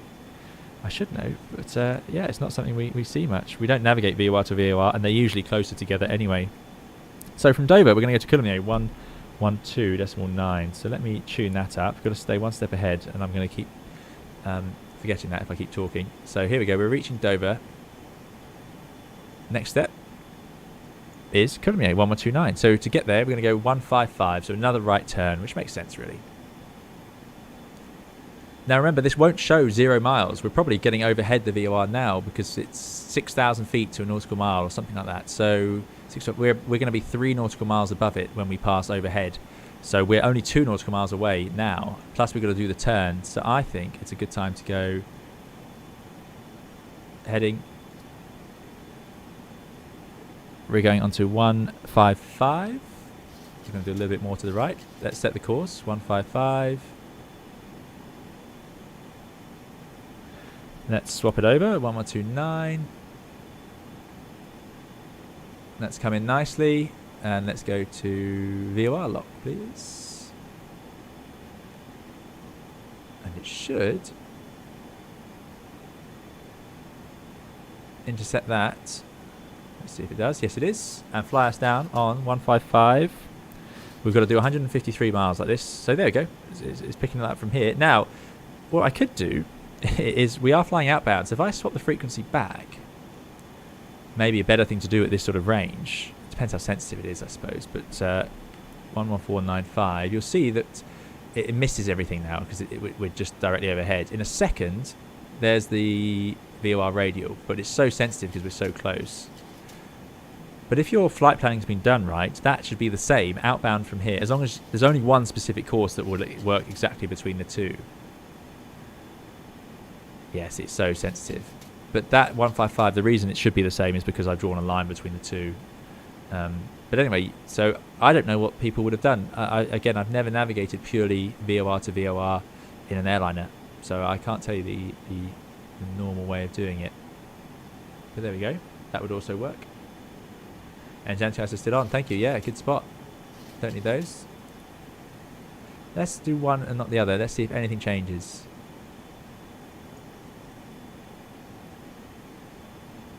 The exhaust temperature is lower on the left. If I put it on,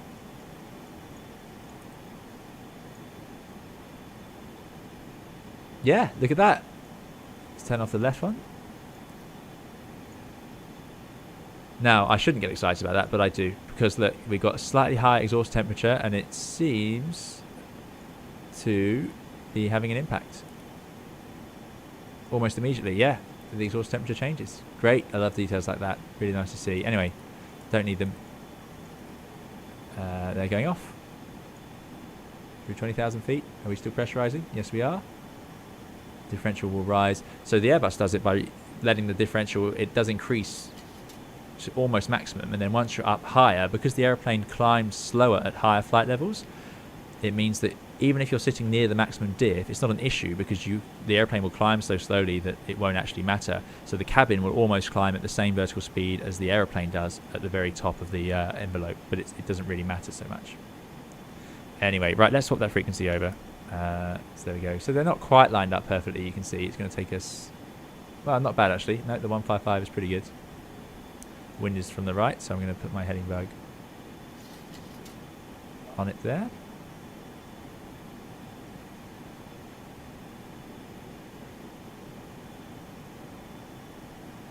So you'd have to do all sorts of fuel planning and so on in an airplane like this. So how is our fuel doing? I really hope I've got my numbers right. I'll put on extra. It's annoying that it's in pounds. So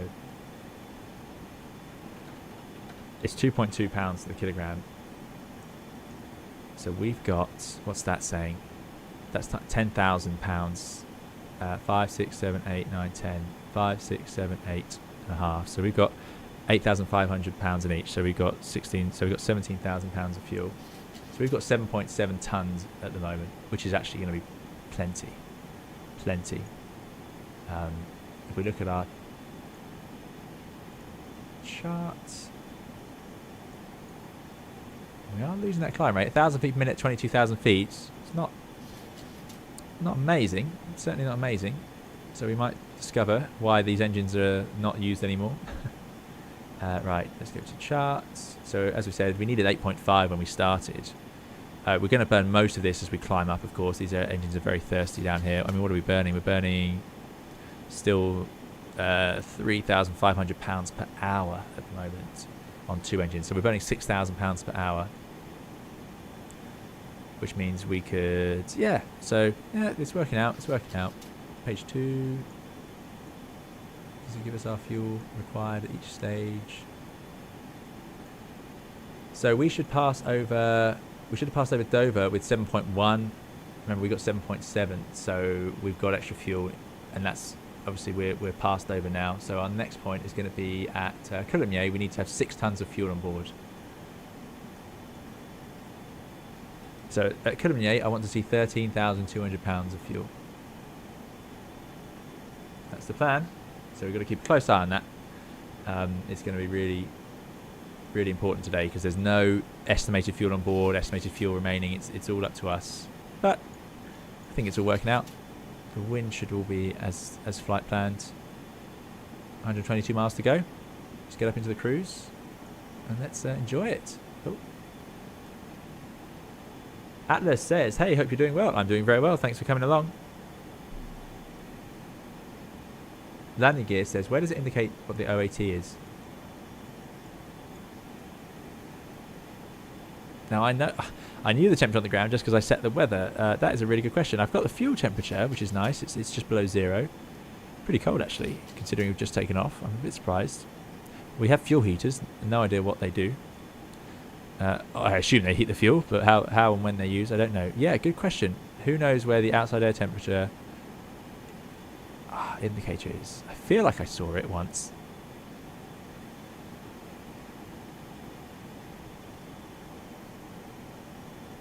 That's all hydraulics. Hydraulic. There it is, total air temperature. So we don't have a static air temperature, but we have the total. So that's the air temperature on the front of the wing. It's currently 10, 0, minus 10. It's minus 12.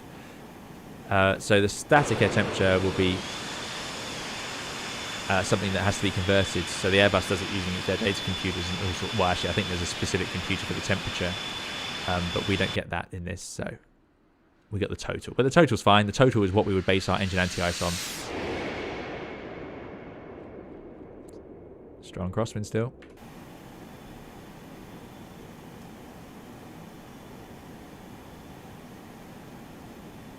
Mike says, how does it work with the autopilot when you switch between VOR and IAS? Good question.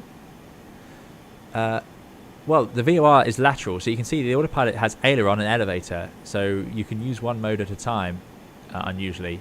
So there's no issue swapping between VOR and IS. IS is working vertically, whether or not I choose heading or VOR laterally. So this is like a lateral side, and this is the vertical side. It took me ages to get my head around this little autopilot panel, but there we go.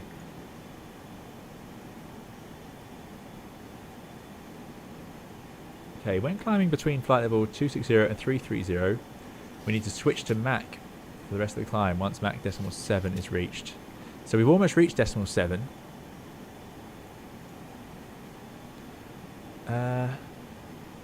Can somebody reveal to me how to switch to Mach? There you go. So you're now seeing that I practiced the takeoff and I practiced an approach and I did not practice a cruise. How do we switch to Mach? We're about to reach decimal 7. Sorry for all the comments I've missed. The people have been saying that. ID says OAT is near the gear handle. Thanks for that. Yep, we did find it eventually. We are flying raw data. I mean, raw data. Darren Naho says, I think the 200 has glass panels where you can actually look at the nose and main gears. Oh, fantastic. Just saying us to stick your hand out the window, the old school Boeing technique. Yeah, we could do. How do we switch to Mach?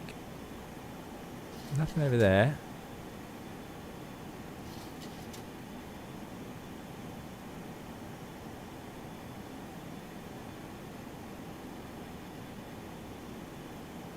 Just me blankly staring.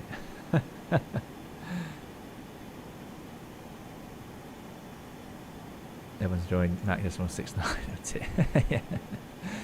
Yeah, that number does seem to feature a lot in aviation somehow.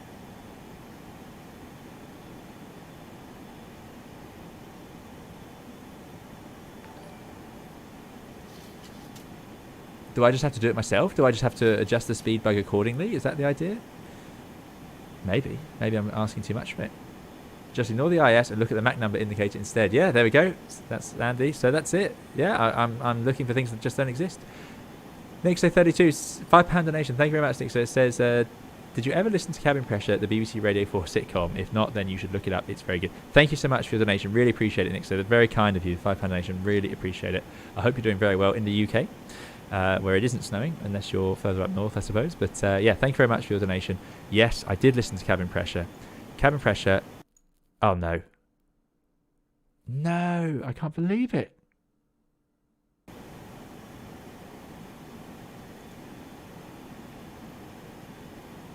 I can't believe this.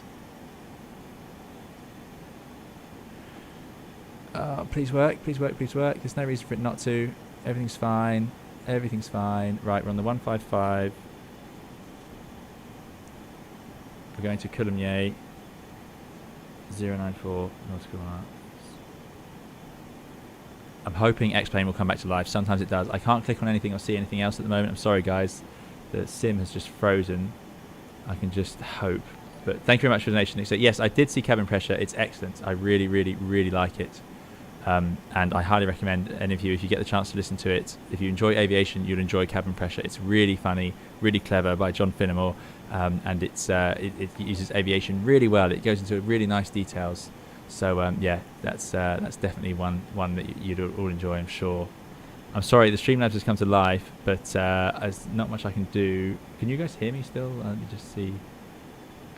Yeah, you guys can hear me. I'm just praying for some reason X-Plane will come back to life. It does occasionally. I don't know why it's not now. That'd be really frustrating. But don't worry, we're not going anywhere. We will get ourselves back up in the air. This is such a simple aeroplane. There's no FMGC to set up. So what I'll do is I'll just stick it on the runway and take off, and then zoom over here. Where are we over? No way to see that. Right, well, it's taking longer. That's definitely broken. Sorry, guys. Stand by. Stand by. Let me do this. Oh, we've had such success for a little while now, but don't worry. I'm going to keep talking. I'm going to just do that. I'm going to load the airplane with the engines running. We'll be up in the air in no time. Sadly, there's no. Oh, that was a Steam. Steam's really unhappy. Sadly, there's no config save, but it won't matter because there's no FMGC to set up. It'll be nice and quick. I promise. I promise.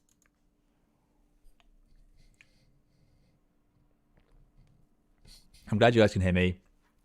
Yeah, no, it just wouldn't come to life there. It just wouldn't come to life. EBBR. Yeah, there we go. EBBR. Thanks, Andy.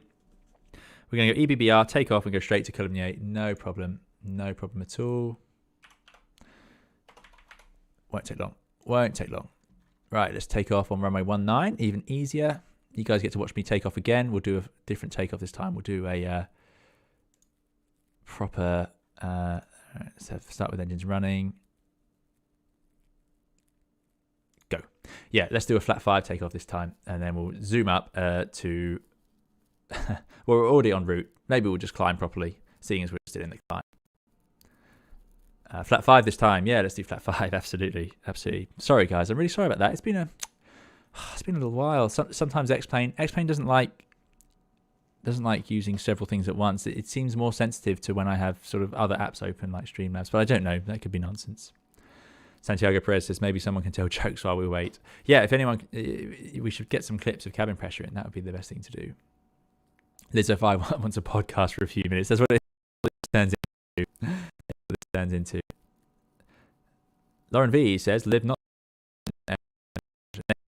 Yeah, I've been to Zaventem. The screen is back. Yeah, the screen will be back for you guys very shortly. Right, here we go. Same weather. Engines are starting up. Forget that. We're going straight up to 33,000 feet. We need fuel. Let me do the fuel. No, not like that. Like here. Let's just check. Right, how much fuel is it? But it's not enough. Cannot change fuel load unless on the ground. Engines off and parking brake set. Why would they be that fussy? That's not enough fuel. That's annoying. Why would they do that? I can't believe that.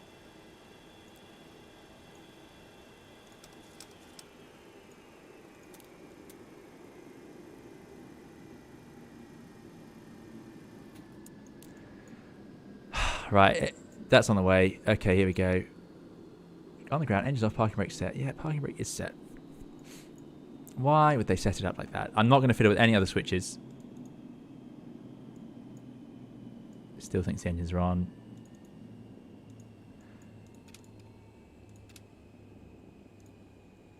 We're going to go for a flat 5 takeoff this time, although we'll need to change that when we change the weights. There we go, right. How much fuel did we have at that last fuel check? We had 7.7, didn't we? Let's just put... let's not get it wrong. Let's put... we'll put 9 tons of fuel on board. There we go. Right, then we can... go to flat 5 over here. Good. APU is on.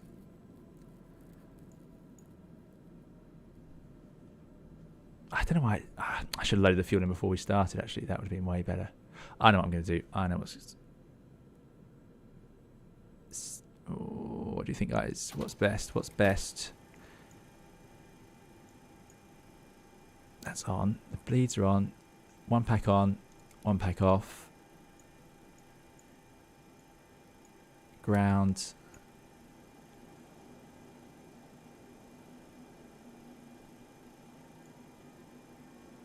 Is that working?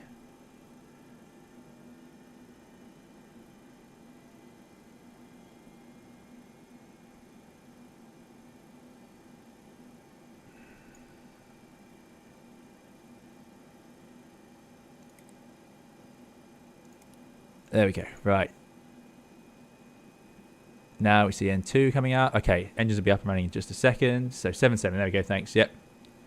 Yeah, maybe some of the holdies did escape. Okay, right, there we go. Let's get through 15. I'm so sorry about this, guys. I didn't want to have to start the engines again. That is annoying. Number 1. Okay. Look, we're all pointed, ready to go. We're going in no time.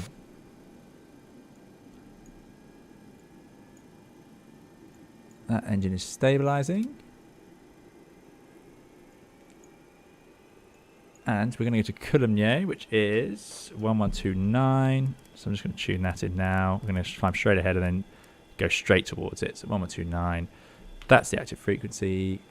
Good stuff. Let's set our course over there somewhere. Set our heading bug down the runway we're going.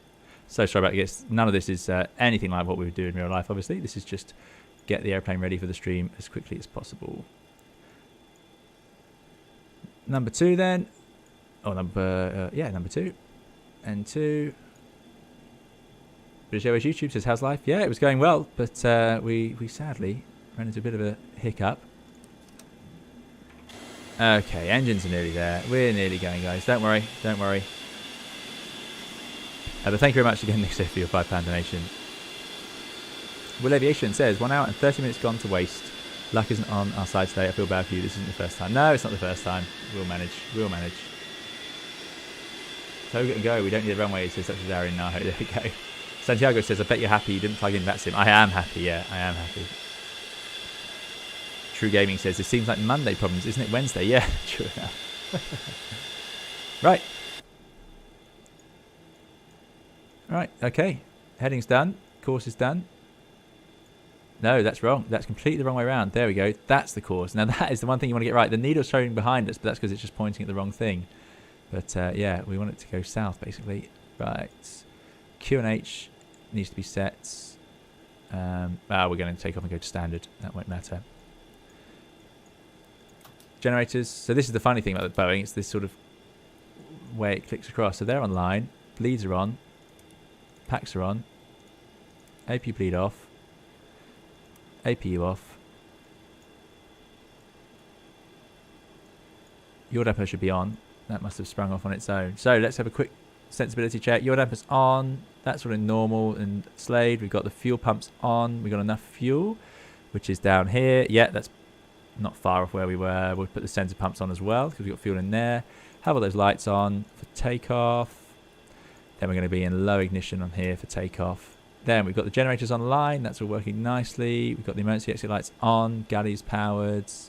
And that is all looking good. Strobe lights on. So all these other lights are on. Pressurization. Oh, that's not going to be set, is it?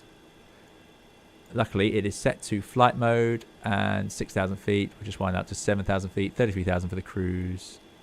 Good news. Right. Packs are both on. AP bleed off. Bleeds are on. That's no problem. Window heat on, pitot heat on. Okay, so I think all the major stuff up there. Let's set the trim. Let's go to flap 5 for takeoff. Trim is set. Flaps are travelling. I think we're pretty much ready to get going again.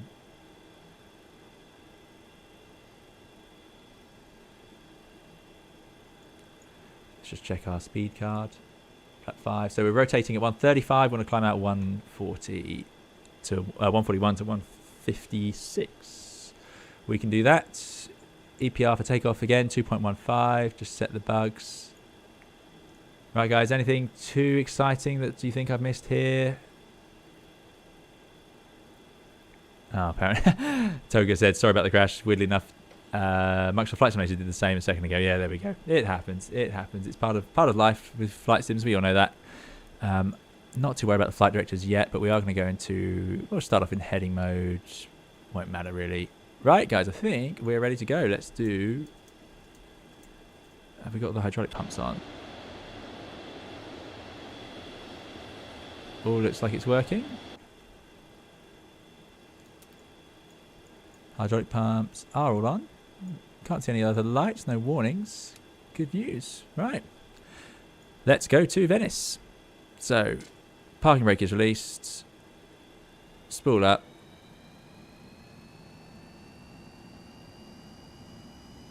It did say, I think we stand them up like sort of there. Release, now 2.15. Oh, bit much. Power back. Right, so this is a flap 5 takeoff, so I'm imagining it will get into the air a little bit more easily.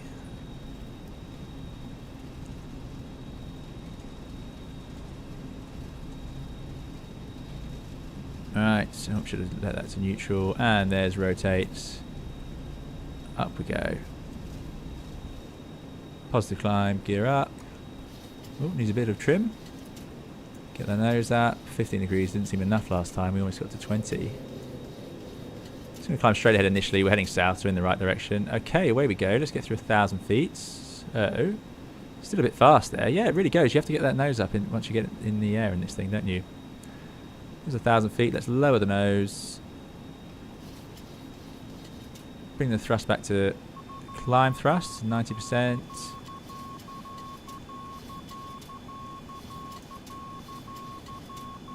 Okay. Don't think you can see the Culinary VOR yet.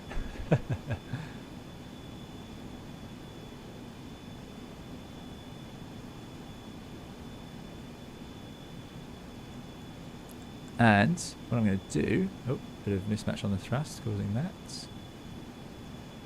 Lower the nose, start bringing those flaps in.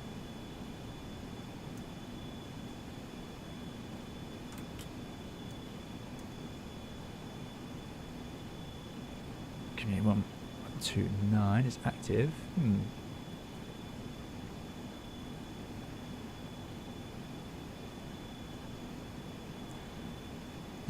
Let's get the autopilot in. We're in heading mode. I just force it into heading select. There it goes. That's no problem. We're accelerating, so I can put it into IS mode. We'll lower the nose now and accelerate. In fact, we can skip. Let's go to. Oh, can we reach it? Let's see. 129. 129 is active, but it's definitely not picking it up yet. Okay, accelerating. Let's bring those flaps into 0. Let's go find out. I'm in the complete wrong place.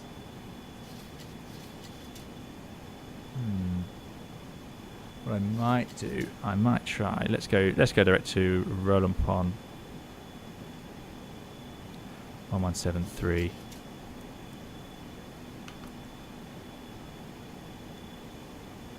No, too low down. Problem with VORs is, if we're too low, fuel, so we've drained that center tank, so fuel pumps off there. Let's get the engine anti-ice on. We don't want any problems. Oh, they should be on. There we go. Right. Not picking up either of those. What is going on?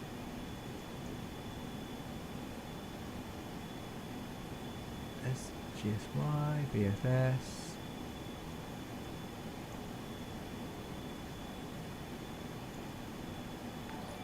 CTL.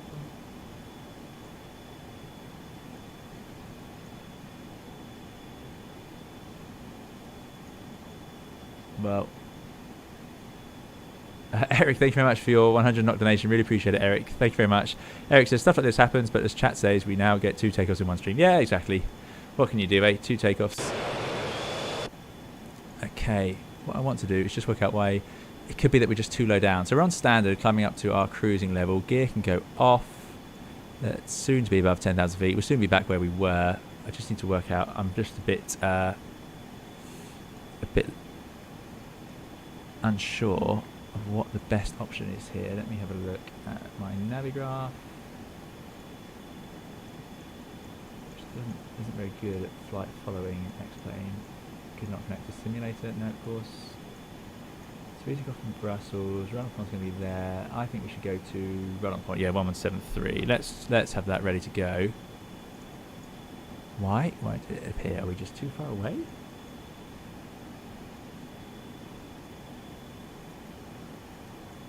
Is there a better VOR we can choose?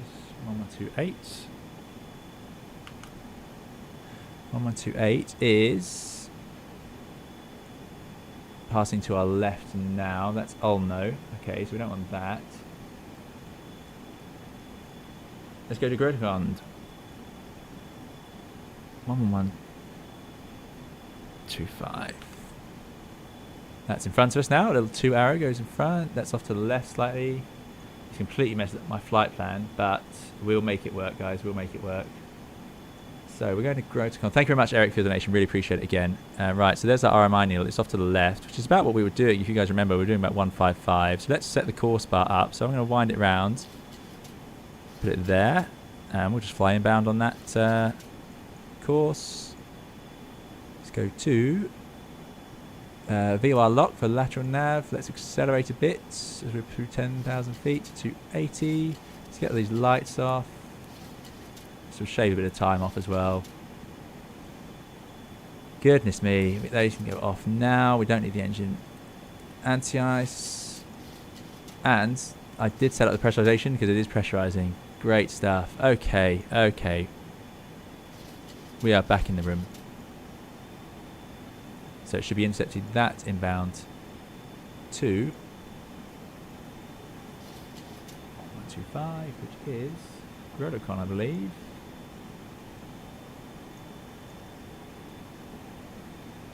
Sorry guys if I'm missing anything, chat. I'm just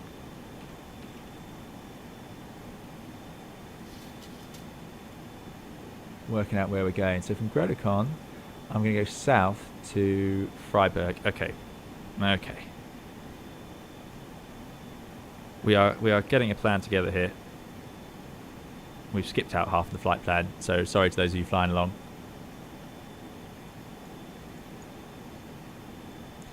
That can go, that's on heading, let's just turn that off.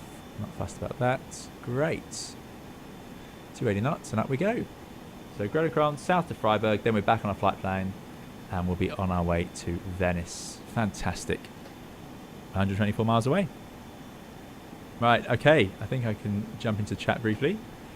So apologies for that, guys. I'm so sorry. It's, that is frustrating. We should have been on the ground in sort of an hour. But I think a good idea from Andy for Brussels. That will definitely help us out. So thanks for that one, Andy. And thank you all for your support. Thanks for sitting here through that.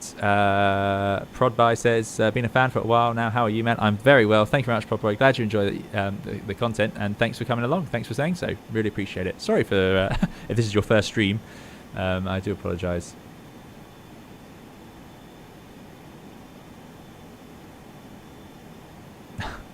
Sorry, Chickpoint saying, I don't get why the seatbelt signs are such a thing. I don't see any seatbelts in the hold. Yeah, how many in the hold? 283? Oh, yeah, there are a few of you in the hold. Quite a small cabin. We'll take a look when we get them into the cruise, finally. Crossy Moon says, wow, you still bother to do a flight control check.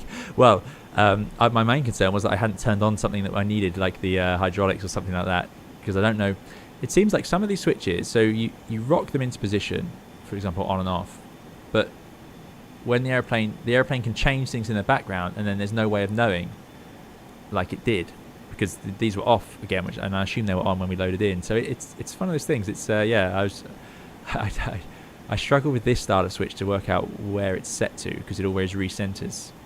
I suppose it would be lit if it was off and the engine and it was available. I suppose is the theory, or not theory. I suppose that's how it is. Right, this is looking good.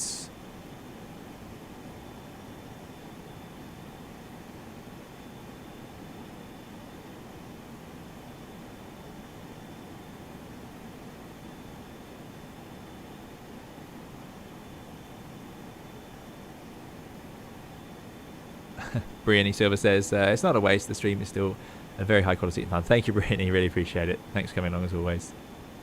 Brianny says, I sense your disappointment. Come on, we'll let us buy the pizza. That's, yeah, oh, pizza. I wish I was having pizza tonight now. Right, this hasn't worked then. We've gone through, so why has that happened? I've put it to VOR lock. Let's put it to heading select. We are flying towards. That number is counting down. Course 134. It worked earlier.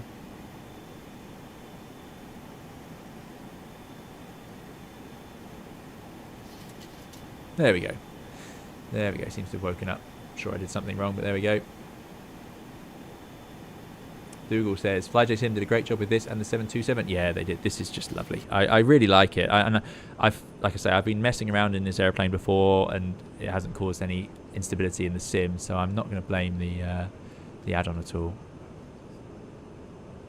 Let's just hope it can survive. I'll be a bit more careful with my mouse clicks. Sometimes if you do things too fast, you can just upset the simulator. Okay, so we're coming in onto that radial, looking good. Still accelerating. What else do I need to do? Flaps are up, gear is up and off. That's good news. Let's just check. Yep.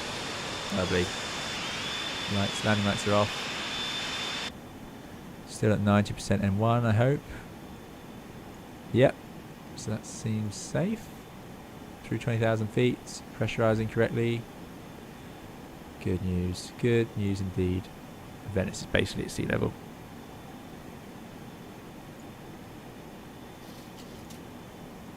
So 100 miles and we'll be at Gredocon, and then we'll go to FRI.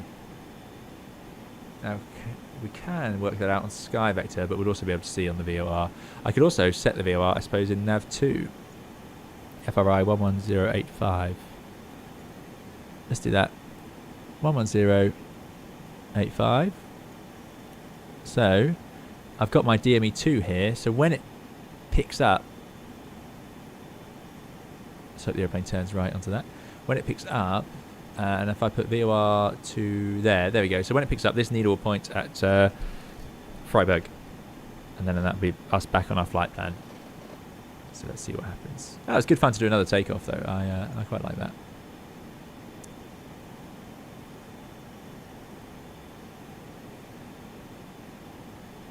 Raymond Noodle says, hello, see that you're on the 732. Yeah, we are indeed. We are indeed. Second takeoff of the day.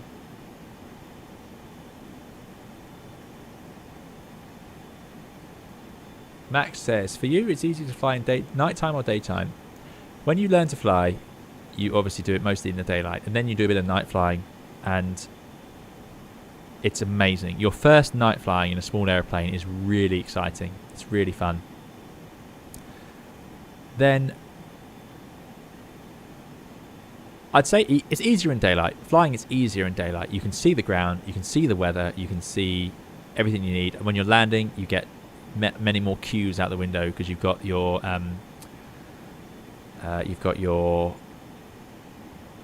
visual picture is all complete. At night, it's missing. You lose some of the things out the side that you'd otherwise be able to see, and you wait for the lights to come in. Now you get used to it as an airline pilot because you'll do a lot of night flying, but it is easier in the daylight. Whether or not I prefer it is another question. Probably I prefer daylight, to be fair, but yeah. Ed Haslam says, I've got to go for dinner. Love your stream. Never a dull moment. Thanks. You're very welcome, Ed. Thanks for coming, and see you again on another one. Enjoy your dinner. Paddy says, was out and missed the first takeoff. Very kind of you to do it again when I got back. You're very welcome, Paddy. It's a shame. The first one, I was so pleased with the first one. We managed to take off. We got the turn done without over-accelerating, which is what I'd done before. And then we got round on that SID out to Dover, no problem. But still.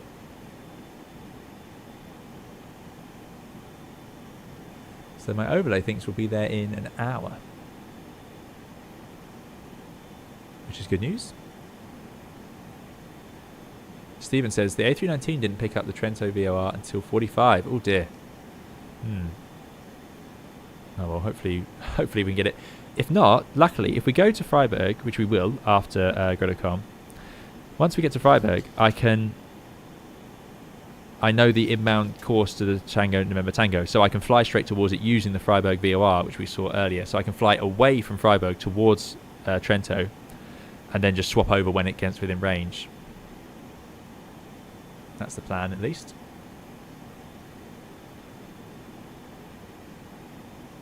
Max says, but you see other aircraft and runway lights from much further away at night, no?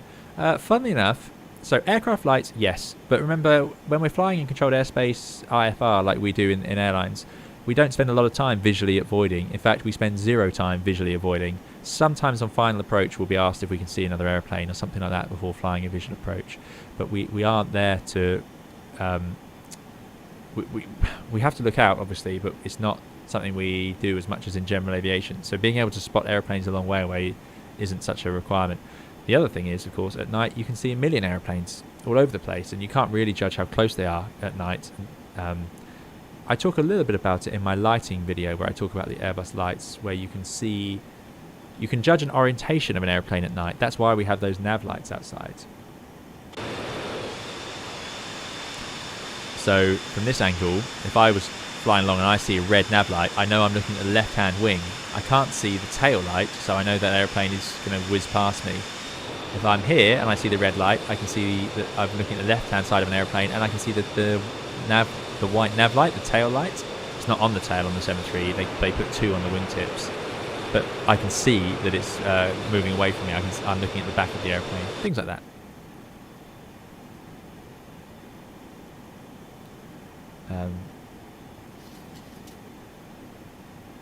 But yeah, runways as well are an interesting one. Runways don't light up like you think they would. It is the easiest way to spot an airport, and often a runway, is usually looking for the darkest patch. If you're near a city, it'll be the dark patch. The only lights you'll be able to see flying near an airport will be maybe the beacons of aircraft if it's a busy airport. The runway lights really don't come into view until you're in line with the runway.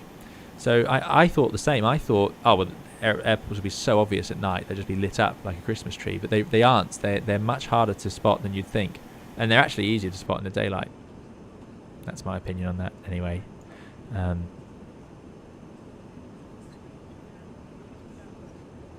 There we go. I like the little, there's audio files playing of, you can hear all the people chatting in the cabin, which is quite nice. Dougal has to leave. Have a great landing. Thank you very much, Dougal. Thanks for coming. Thanks for moderating. I hope you're doing well.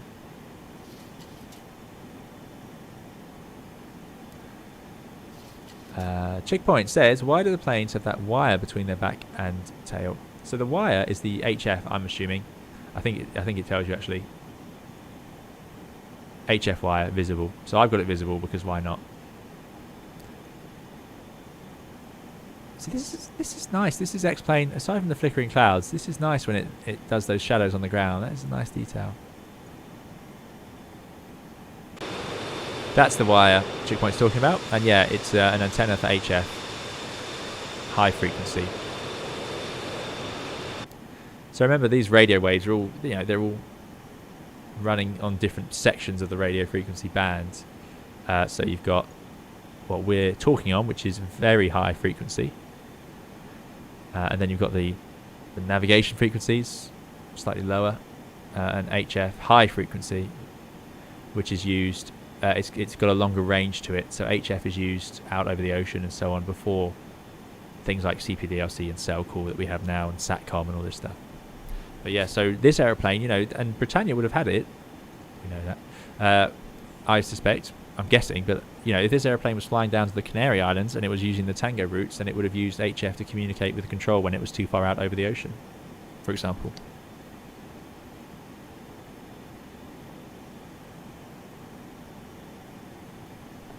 Dr. Darian says, it always bugs me that red nav light isn't on the right. Why? Why? I don't know. I've always known red on the left, green on the right. I can see a red right. Yeah, maybe. But yeah, never thought about it. It's just always how it's been. You're welcome, Max.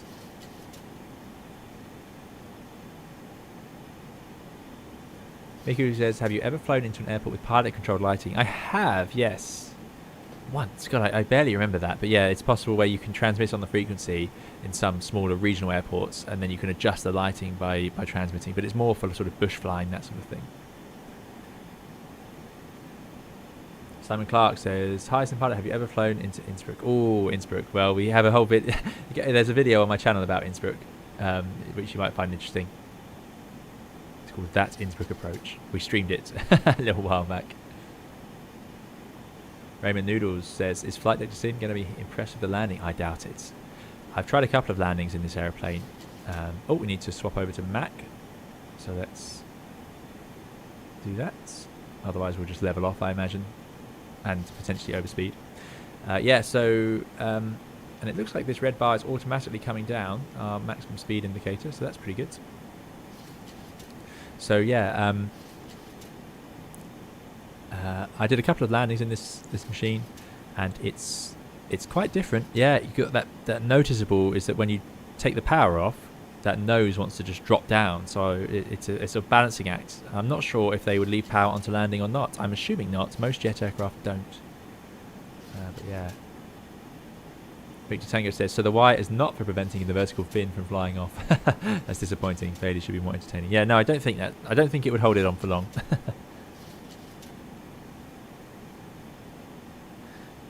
Brittany says, by the by, do you still have your open water manuals for scuba diving? Otherwise you will interrupt your exams. Well, I've got the app that has all the PADI stuff on it, so I'm assuming that's what you mean by the manuals. Guys, I normally scroll back through the chat, but it was while I was doing that the sim crashed earlier. Now, if the sim crashes again, we will do exactly the same, except I will load the fuel. Well, I won't even need to change the fuel. So if the sim crashes again, don't panic. We'll be back in the air in no time. We'll just reload at whatever airport seems suitable and just get going. So no worries there. Oh, we're leveling off. Come on, up you go. Nearly there. Still doing decimal 7. So yeah, that's a bit slower. Definitely slower than the 320 in the climb. But yeah, so don't panic. We'll be back at it soon enough. But I won't be able to scroll backwards through the chat, so I'm really sorry if I miss everything. User says, how does the FMC look like? It's just not there. Yeah. That's it. That's all we get. There we go. We've got our next VOR coming on to life. There's Freiburg.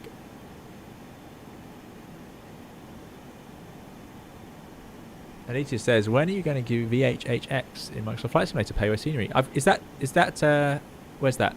I'm so sorry. Someone mentioned Lowy. Oh dear.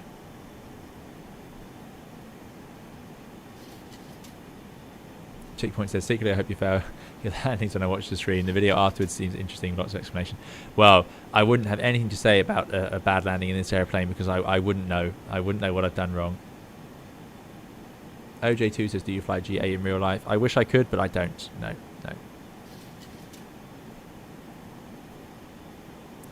Brian says, can we get to see your thrustmaster settings for this plane? Not this time. I will be streaming this plane in the future. By the way, guys, this won't be a one-off. I've got a regular sort of hangar we go through. We've got the 757, the Toliss A321, of course, where it all began. And we've got the A300, which I haven't flown for a while now. But we'll be mixing it up and swapping these around. So I will fly it again, and then I'll aim to give you guys a bit more information. I just don't want to click anything. Basically, for my control settings for this, it's pretty much default. I've obviously done key bindings that I like my flaps and so on, and my trims, but very similar to my A320 Microsoft Flight Simulator sort of setup. I try and keep it the same, otherwise I get very confused very quickly. But yeah, and I think for sensitivity, it all sort of worked out by default, so I didn't have to change anything.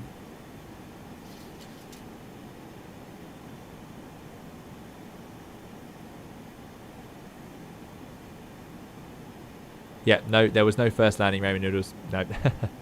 Kaitak, it is Kaitak. Yeah, so I have a plan to go to Kaitak at some point, definitely. Yeah, and I've got the freeware Microsoft Flight Simulator scenery, which seemed pretty good, even had the lights, which I thought was pretty cool.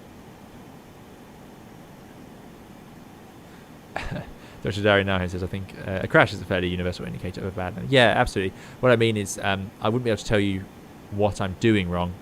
I wouldn't know.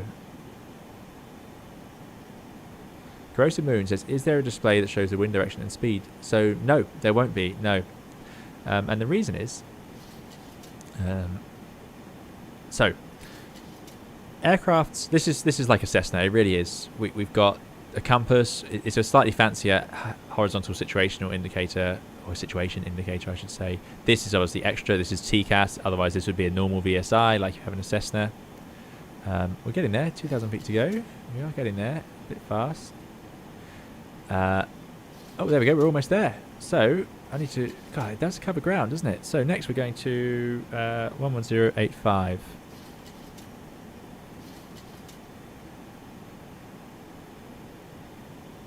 Which is off to the right. So let's do what we did before. Let's go heading select. Off to the right. Freiburg 11085. Swap it over. Now I don't have a specific course to fly. I'm just going to point it at it. Because my flight plan didn't include messing around like we've done. But after this we'll be back onto our courses. Wind is slightly from the right. And VOR lock, please, aeroplane. Now we're 132 miles to go, pointing towards it. Excellent. So this is like a Cessna. I can change that course actually. Just point towards it now. There we go. Sorry, aeroplane. It doesn't want to turn and keep climbing, which I can understand. Basically, we're going to level off and descend. So this doesn't know.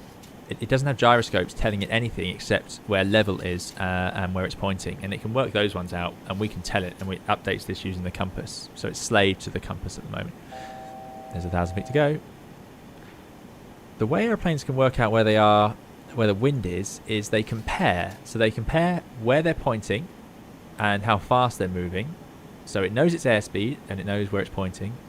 Then it needs to also know where it's moving over the ground, which is what the IRS systems do. Those in the Airbus that are up here, those IRS switches, but they don't exist in this. So if you had the INS system, that's the same idea. It's a little platform in the airplane that's attached to gyroscopes. So you align it by making it go perfectly level. And it's level compared to where you are. And then as you move it over the face of the Earth, it will change, obviously. And as you accelerate it, it will feel that. So if you accelerate it forward to 30 miles an hour, it will feel that acceleration. And then if you stay at 30 miles an hour, it will know that it's moving in that direction at 30 miles an hour, and then it will feel itself decelerate, because it can tell all this using the gyroscopes. I mean, I don't fully understand it. Window seat is probably better for the job, but it knows where it is over the Earth. So the only way we can work out the wind is to compare where we are over the planet to where we're pointing and how fast we're going in that direction. But this airplane doesn't know where it is over the planet. It doesn't have that INS system, that gyroscope system in the background, calculating it and comparing it. So we just have to fly using the needles. Yeah. Matt says the 350 is still sitting on some island in the Indian Ocean. It is indeed. Yeah, our 350 is waiting to be taken out of the Maldives. Well, when we reach 40,000 subscribers, if we reach 40,000, that will be the point at which we will definitely do another long haul live stream to celebrate that. And we're doing really well, actually. It's been an amazing month. So thank you all for your support. Thank you for those who subscribed earlier. Sorry it happened just as I was having a few other issues. But yeah, we're over 37,000 subscribers now. 37,300 even. Incredible. So yeah, if we reach 40, then we'll definitely be getting that 350 out of the islands. I'm sure the crew are having a nice time in the Maldives in the meantime. Alright, let's just see. So we're definitely on standard. Nearly at our level off. Good stuff. In VOR lock. 111 miles to go.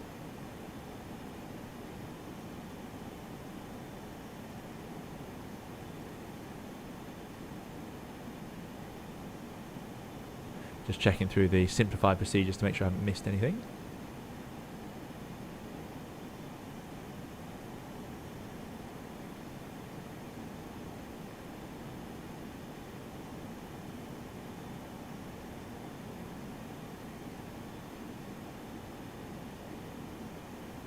Okay, no, it's fine. Right.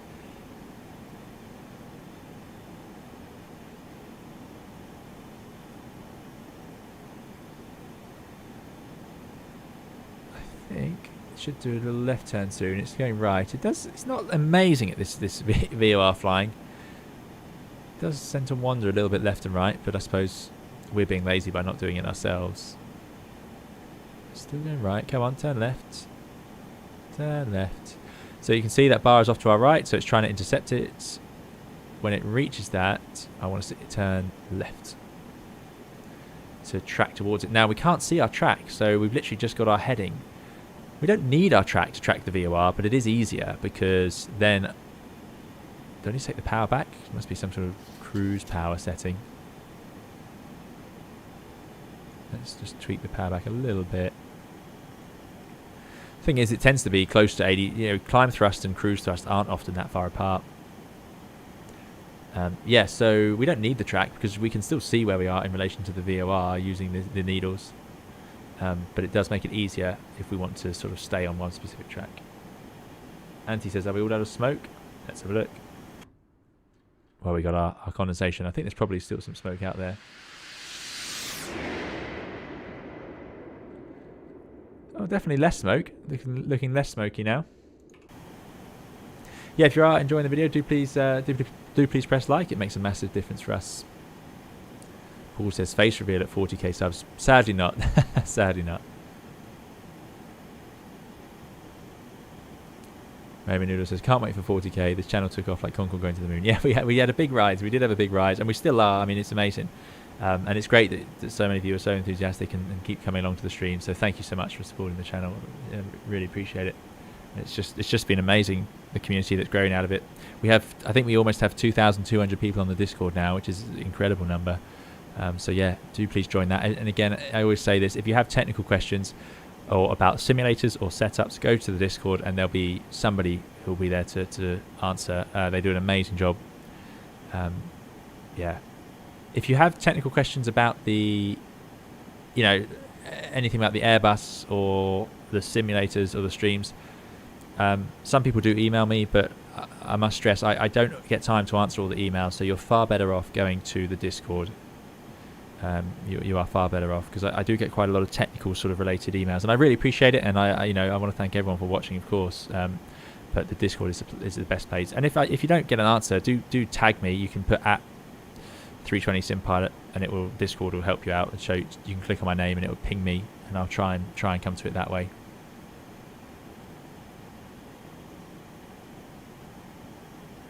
Dr. Darian says 40k special chaos mod. What's the chaos mod?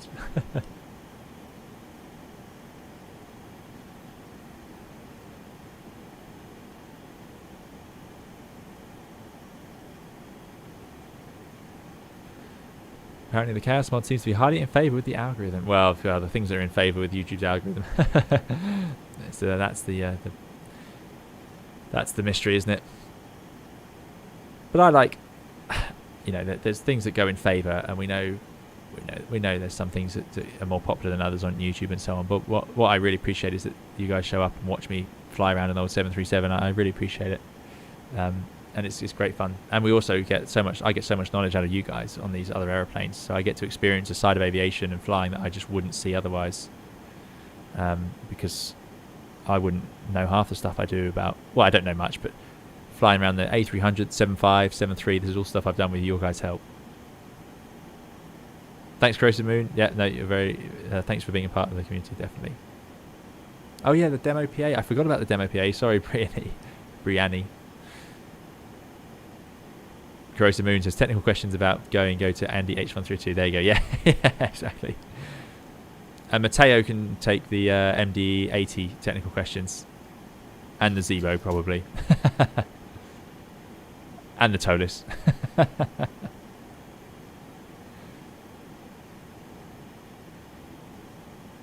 Richard says, hi, the two switches above the ADIS, what are they used for? Good question. Don't know. Not sure what half of this does. It looks like these are emergency use, alternate flaps, of course. Yaw damper is quite important, used for the autopilot as well in most aircraft. The yaw damper is so airplanes tend to Dutch roll. I don't know if you guys care or know about this, but Dutch roll is because we have a swept wing. So the airplane's flying along, and what will happen is, with no autopilot in, we're just flying. Let's say the airplane gets slightly destabilized, so a little bit of a nudge, and the nose goes slightly to the left, just slightly. What happens is this wing on this side gets pushed slightly more into the airflow, and this wing on the left gets slightly more out. Now normally the airplane would self-stabilize, but this is a swept wing aircraft. So what happens is this wing becomes more straight compared to the airflow, and this wing gets tucked away more swept as it were. So there's a bit less lift on this side and a bit more on this side. So that causes this wing to rise a bit, then this wing to go back. And it can destabilize you. You get this roll because it does that. And then it destabilizes the other way. Let me think about this. God, it's been so long since I've thought about this. Why does it return? Anyway, it basically oscillates, and you'll end up in an oscillation Dutch roll where it goes left then right, and one side gets more lift and the other side gets less, and then it swaps over. So the yaw damper stops that yaw. So all flights, you might find that the rudder is just doing a little bit left, a little bit right, just to counteract that and keep the airplane pointing straight and to stop that sort of roll getting worse. So that's what the yaw damper does, and that's all we've got. There's no gyroscopes up there doing anything clever. And we can probably see the yaw damper. I'm imagining this is a display, so you can test it, you see. I'm assuming that doesn't actually apply the rudder. No, thankfully.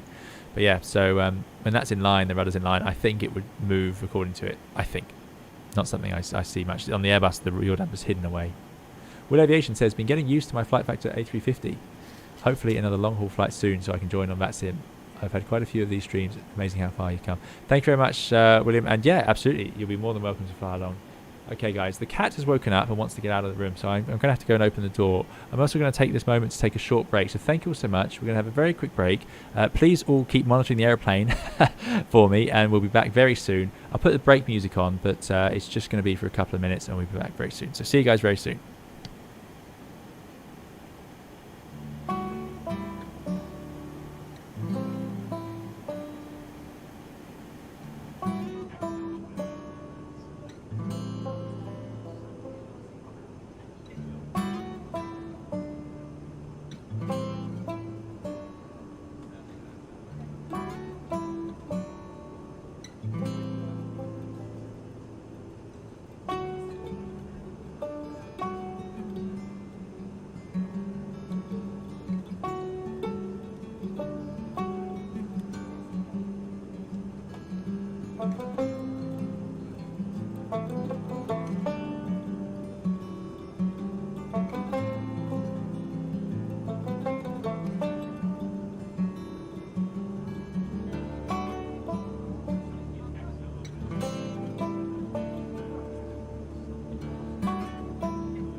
Hello, hello, hello.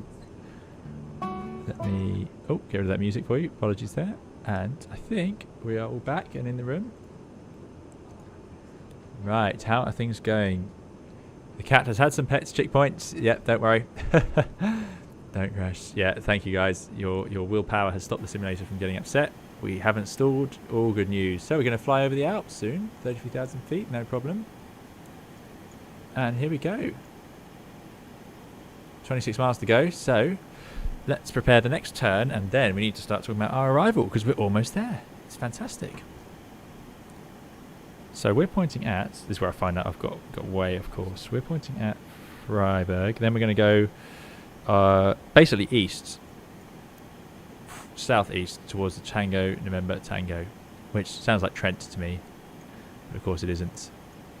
So, Tango, November Tango is 11535. Let's get that on standby.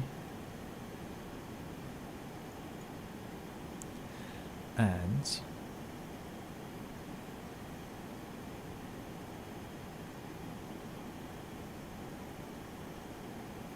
thanks, Nate. Thanks for coming along. And yeah, thanks for sticking it out. Glad you guys like the music. Yeah, I do like that music. Is that iPad a 60s models? Yeah, exactly. This is a classic iPad.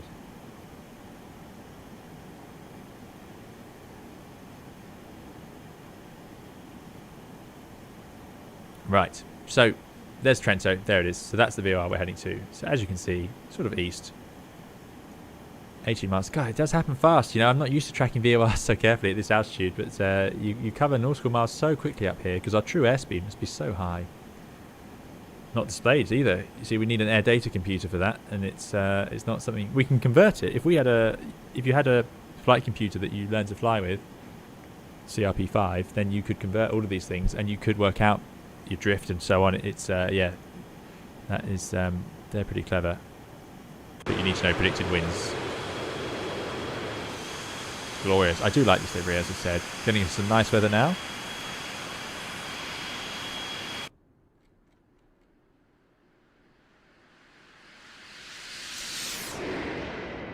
So, I've got all my Wikipedia facts I haven't shared with you guys. So it's going to be a big left turn soon. So I'm going to put it into heading. Let's go heading select.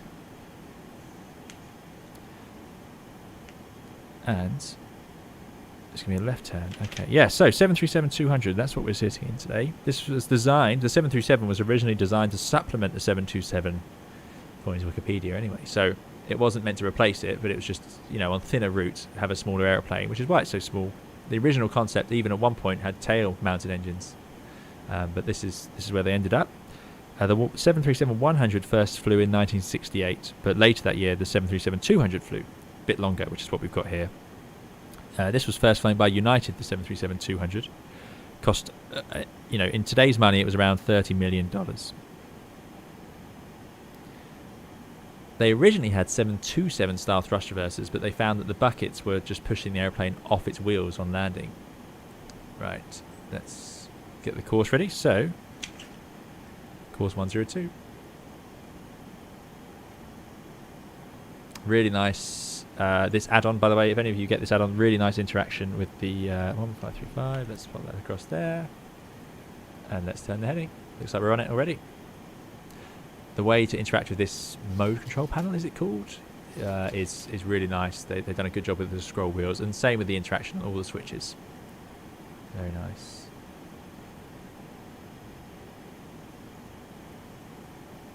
Oh, 535. Course 102. Bit worried about that arrow. This is because our friend said it didn't pick up in time. Okay, so let's go back to 11085 and we'll just fly outbounds until we can pick it up, and then we'll put 11535 on number 2. So I'll be able to see that DME will come alive when it's available. So for now, I just need to track away on 102, and that should take me towards it. It's about 170 nautical miles, so it's a bit of a journey. So there you go, that's counting up. Let's just bring the heading left, start to intercept it. Mateo just says, just spent the 2 hours downloading the UK update for Microsoft Flight Simulator to find out Edinburgh is still terrible. Oh no, disaster. I don't know if they added Edinburgh. Victor Tango says the cat seems very capable of flying the 727. Yeah, she would have been, but she actually, as soon as I got up, ran out the room. She'd been asleep for the whole stream. Dr. Darren Nahu says G indicated present. No, for this one we've just got, it will just give you the feet per minute thing. And as I say, the overlay it shows you isn't particularly accurate, I don't think. But there we go. Oh, bit of shadow. Okay, so there's VR1. We want to track outbound. What did we say? We said 102. We are on 9, 10. Oh, we definitely need to come left. We've gone through it by quite a bit. So how do I know that? Well, this obviously is set to it, so this bar will come alive, but it's not even alive yet, which is what's bothering me. The reason it's not alive is because we are actually on the 9, 10, 11. We're on the 110. We're 10 degrees off at the moment, so that's quite a chunk. So I'm going to make a more aggressive intercept now. So remember, what we want to be on is in the middle here, so we are the opposite side of it, pulling that tail towards it. And now it's moving, and now we can see our tail is getting towards 115, and now you can see it on here. And now we will cheat. Vorlock, please. Thank you. Over we go. And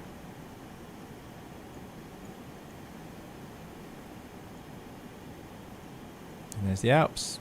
Not as snowy as I imagine they are out there right now.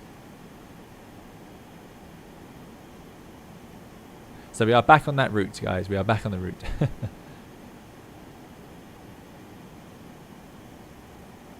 Yeah, it's a shame about the Edinburgh not being up to scratch. I didn't know that. So we're doing decimal 7. What was our planned cruise speed? I haven't got any charts here ready, do we? By the way, guys, thank you to those. A few people did pick up some merch recently, so thank you to those who've picked up the mugs and so on. Let's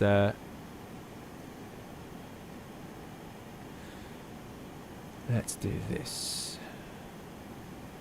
I'm just going to pin the mug just in case anyone here hasn't seen it before. But thank you to those who picked up some stickers. And I think we even sold a hoodie as well. So yeah, if you'd like any of the merch, it's all available on the Teespring store at the moment.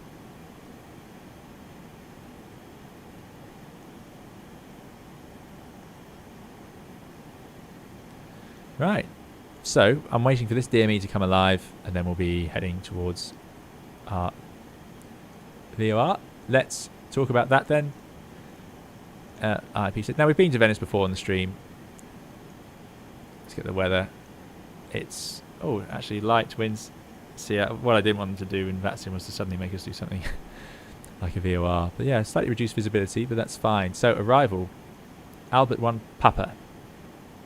Specifically the 1 Papa, because it goes from Albert down to D17 from CHI, Georgia. Then we'll make our left turn to Laren.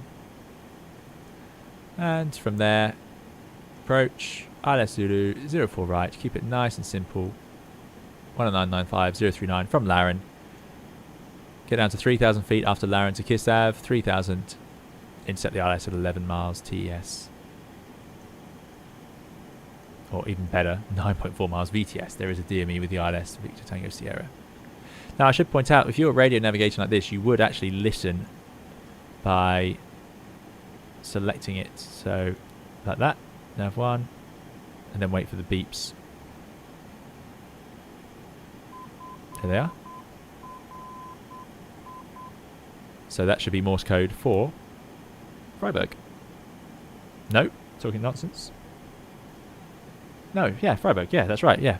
Oh dear. So we're 37 miles away. As I said, we're on this leg for about 170 miles. Still not picking up Trenta, but there we go. It's flying outbound, no problem there. Yeah, so how are we going to fly this arrival? So Albert, I know how to get to Albert because I wrote it down carefully. Albert is on the Trenta VOR 154 radial, 30 nautical miles. So we're going to go to, if I show you the route, no, if I show you the map, we go to Trento. I keep saying Trento, it's Trento. Then we go 150, 30 miles, and we'll be at Albert. From Albert, we'll take the 120 towards Georgia. So what we're going to do is Thank you very much. Matt Olsen bought a mug. Thank you so much, Matt. Really appreciate it. And thanks for the support, and I hope you enjoy your mug. Yeah, there's all different colours on there. You can choose your one. So, yeah, that's great. Sorry, the notifications, they show up for you. It doesn't show up for me quite like I would. It'd be more handy if it would show up. Oh, the cat's back. No, don't walk on that. Don't walk on that. The cat is about to march over the keyboards. Thank you. Thanks for joining us. You want to say hello? Hello? No, total silence. Because she's got the attention by this point, so why would she need to say anything? Yeah, she nearly took one step onto about 5 different keys. Which we got away with, luckily. There you go. Proof that she is here. So, there we go. So, we'll get to Albert, which is based off of Trento. Then we need to tune the Georgia, get on the 120 inbound, get to 17 miles, then we can make our left turn and intercept the ILS basically, or we can intercept the VOR and then the ILS, which is what we'll do. We'll do it properly.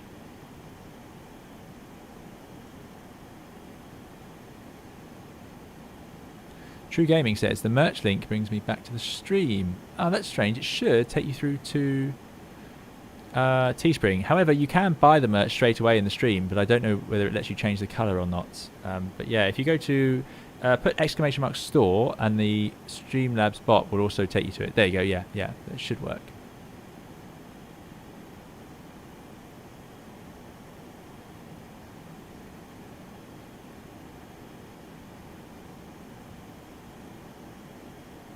Oh, I've not seen that alert by Streamlabs, funnily enough. Put ! store and you will get the correct command.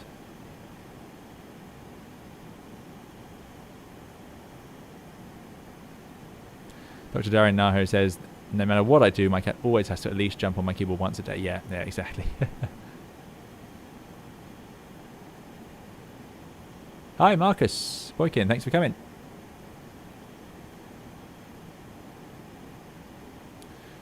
Darren Naho says, did they have ILS in the 60s? Yeah, ILS has been around for a long time. Anyway, right, so we are going to need the following frequencies. We're going to go from 115.35.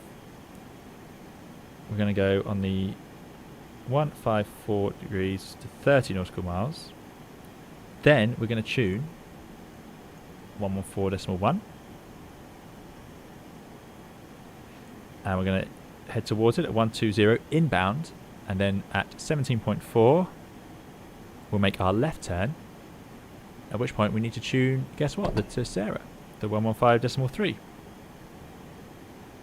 We'll use that, we'll get inbound on the 039 to Laren, and then from Laren we can tune the ILS 109.95 at inbound course of 039. Now there's nowhere to pre-select that, we're just going to have to do it using the same things we've been using the whole time. Hopefully that makes sense to you guys. Yeah, that's the plan.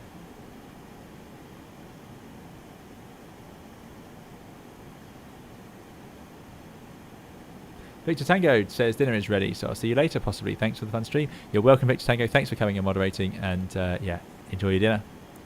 And the H1302 says, you're lucky, my cat nuzzles my flight stick, which disconnects the autopilot. I returned from the bathroom too many smoking craters of 737. Yeah. That luckily she doesn't interfere with the joystick's on the other side of the desk.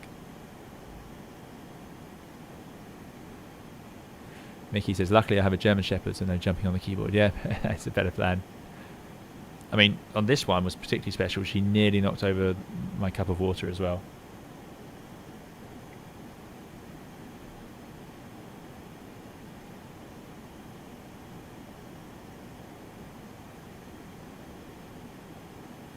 Nick says, is the cockpit of the 320 ever clean? I imagine you can't have anyone messing up all the different instruments. No, engineers can do it and we can do it, is usually how it works. So you'll find that most airlines will have something available that if you want you can use to sort of brush the dust off or wipe them down. Yeah, special wipes though, it's all got to be approved. You can't just walk in and use a Dettol wipe. Dettol is I assume a brand all over the world, but it's a brand of disinfectant wipes. but you can't just come in and wipe the screens with it because it smears and makes them all sticky and stuff, because there's special coatings on them and anti-glare and all sorts, so you have to use the provided sort of wipes. But yeah, we do have those available. Slowing down a bit, let's boost that power. Let's get a after landing plan. No, what am I doing? Airport, there'll begin with A. There we go. Parking stand, so we'll roll out over here. Airports. And we'll just vacate off to the left at Golf. So we can put in an auto brake. I'm going to go for medium. We feel quite heavy. Just going to remind myself, the gear can be extended at 270, retracted at 235. And when it's fully extended, up to 320 knots. That's really fast. Wow. The Airbus is 280 extended. But 320 decimal 82 Mach. Amazing. So yeah, pretty fast landing gear limit, so no problem there. So that I think medium will get us to either Foxtrot or Golf. Plenty of fuel. Working out nicely. We've got that fuel flow down to almost, well, that's over a tonne an hour each side, but yeah, not too bad really. I did plug this in using the Airbus numbers, and there was about a sort of 700-800 kilo fuel saving to use the a 320 on this route, which can obviously carry a few more passengers. Should we go and have a look at the cabin?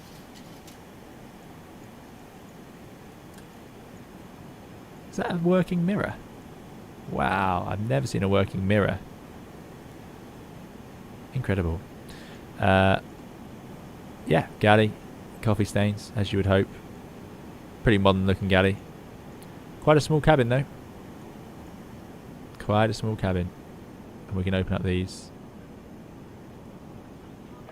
I'm not going to fiddle too much. I think we can open them, but I'm not going to click around too much before I make a mess. But there we go. Nicely modelled. All works, which is madness to me that the window blinds work. Not even on and off, specific positions. And there's our beautiful wing view. Just like to see a bit more engine out here, really. But there we are. Right, back up to decimal 70. Looks good. Dr. Darian says, what if I want to wipe with essential oils? Yeah, that may not be appreciated. There we go. Yeah, exclamation mark stored. That should work for you. Dave Geimer says, gear down at Mach decimal 82 will deafen us in the hold party. It would indeed, yeah. Yeah, but you guys don't get the right. Yeah, so gear down at any sort of high speed is so noisy. So if you're positioning an airplane with gear down, or if you for any reason you have the gear down whilst you're flying a bit faster, it's so noisy. It feels so uncomfortable to fly airplanes like that. You wouldn't believe it. The amount of drag and noise, even if it's still within the safe speeds, it's incredible.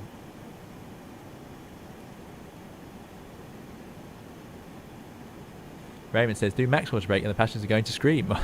Is that in the add-on? It could be. There's lots of clever things like that in it.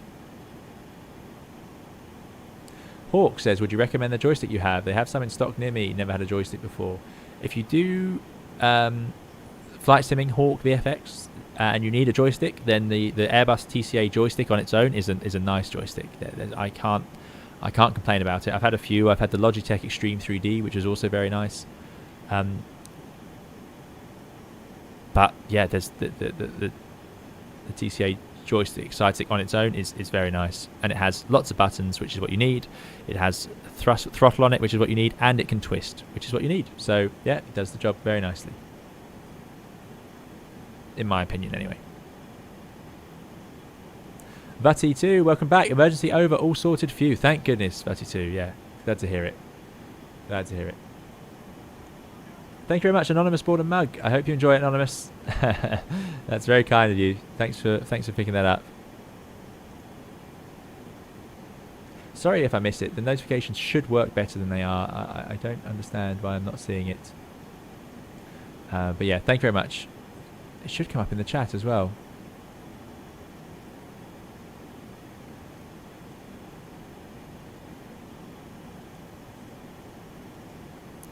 Defective Fox, good to see you, says, why is the auto pilot button tilted? Oh, that. Oh, well, these sorts of buttons are all just strapped in, aren't they, where they can put them. So I suppose it's just, I don't know if that's specific design option or whether it's just how it's supposed to simulate it being fitted. Right, we're 51 miles out from, is that right? 170 miles, was that what I was expecting? Yeah, 170 miles. So there we go. Tango, November Tango VOR is available to us now. So let's swap over. Let's go heading select. Let's go 11535. See, it's slightly off to the right. Let it tune. It's coming back in. Let's head it on an intercept and let's go VOR lock, please. And it should take us back. Slight difference in the two, but these are small differences for such a long way away. And back in these days, you know, the required level of navigation wasn't the same as it is now. We sped up a bit, 0.73. But yeah, thank you very much. And I'm so sorry if I missed the merchandise notification.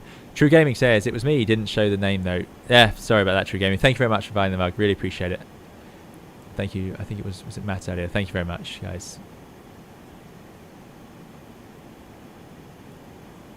AP says, when I was on a return flight from Osaka to Helsinki, I sat in the middle of the 350 wing and I could not see any scenery. The wing blocked everything. That's a shame. Yeah, I wouldn't like to sit bang in the middle. I don't think that's the best place for views. I like to be able to see down a bit. And he says they all end up lopsided on the 737. The tops come off those buttons to replace dead bulbs. Yeah.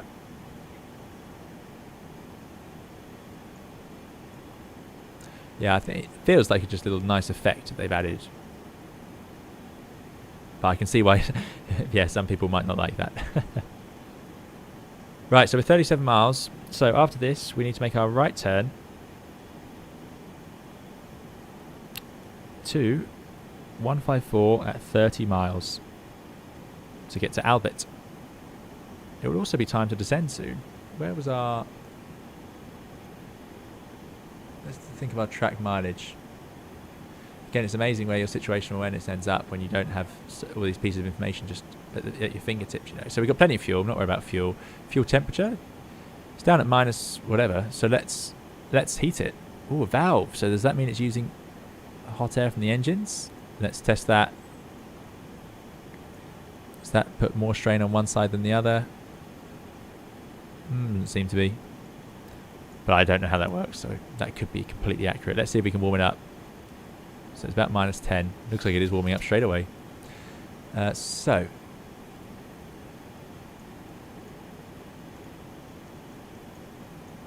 from Trento, where's our miles remaining? Distance. That's distance between. Remaining distance, 94. So before TNT, which is what we're heading to now, we need to actually start our descent, really. So let's come down to 250. I think it's time. So we've got the landing pressurization all set up. Let me just run through our little checklist guide. We need to start the new altitude in a minute and then set the speed to the current knots. That's all fine. Oh, we're a bit slow in the cruise. It says 0.74. Oh well. Well, we're doing 0.74 now. Anyway, so as we said, from Trento, we've got 94 miles. We're at 33,000 feet, so we need 90, 100, about 110 miles at least. But I'm going to be a bit conservative on this flight because I'm not familiar with this aeroplane. So at 94, let's say that's about 20 miles before. It's tricky though, no vertical speed, so I have to balance it. But I don't want to be high. Let's go down. Let's go down. So 200s. We're over the Alps, so we don't want to go down any lower than that. In fact, let's make it 250. What's our minimum en route at Trento? Mora is 9,600. So yeah, it's 12.5 at the top of descent, which is about where we are. In fact, top of descent should be 43 miles before Trento. So yeah, time to go down. If I'm reading this Lido flight plan right. So we put it into IS. We've got our 25,000, which is still a flight level. I'll reduce the thrust. Oh, I should have set this to where we are. There we go. So let's do a 0.74 descent to start with. And you can see the maximum speed indicator has nicely moved down. So it does seem to work. And now we're descending. It's that simple. Fuel is warming up. There we go. There was no need to warm it up, by the way. Oh, did it turn off on its own? Or did I do that? I don't remember now. But anyway, it was totally fine. You could go down to sort of below -20, it would have been fine. Well, depending what fuel you use. But yeah, sure that was presuming we're using Jet A, which is what Gatwick would have given us. We are heading for 04 right, 32, 04 right. Rafael, we are on our way there. Anthony says, just in time for landing. Thanks for coming. Yep, we are on the way. Brian says, are you not getting the Thrustmaster extension? Brian, I will get the Thrustmaster extension. But it's just, I have not seen one available yet. I'll get it because I assume people want to know what it's all about. So I think it'd be interesting to take a look, definitely, and chat about it. People seem quite interested in the joystick video we did. Right, so from here, 154, 30 miles. So let's do it like this actually. Let's go 154, 6 miles out, but we're 30,000 feet up. So I'm going to go heading select now. Let's set the course. So 154. There it is. Actually, let's put it on an inset heading. I'm going to do 154 to 30, which will take us to Albert. Oh, and I've got my speed brakes assigned to my little slider for throttles as well. I do like having that. But I suppose if I get the add-on, then I won't need that. But again, I don't know when that will be available. There we go, we've missed it. So sensitive this close in. Passing straight overhead, really. But we're already 6 miles out. We haven't got long to get ourselves to Albert. So let's do heading select. Inset that VOR.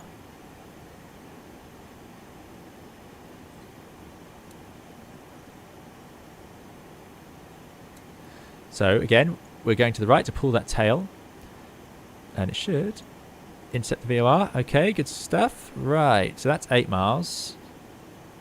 Now it's going to hopefully come left and then just set that. So next is 1141. 1141. Which is going to be the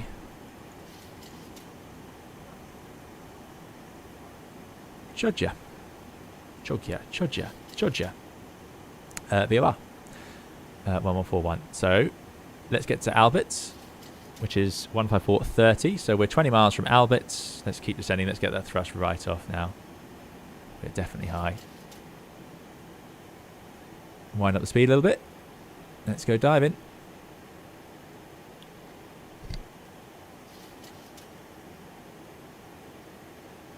Chioggia, CHI, of course.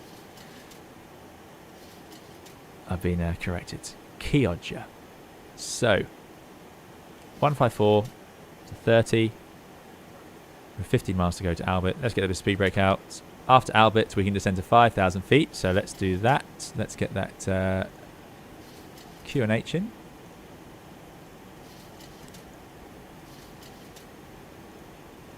$1023. Right, so we're safe. We're very visual now. Maybe we'll wait for 5,000 feet. We saw 9 was the next MSA, so let's get out to 10,000 feet. Put the Q&H in shortly. 1023. Write that down. Yeah, lovely weather here. 4 degrees, pretty chilly. So diving down now with the speed brakes because we got distracted with the navigating. Aviate, navigate, communicate. So there's our speed brakes. Nice.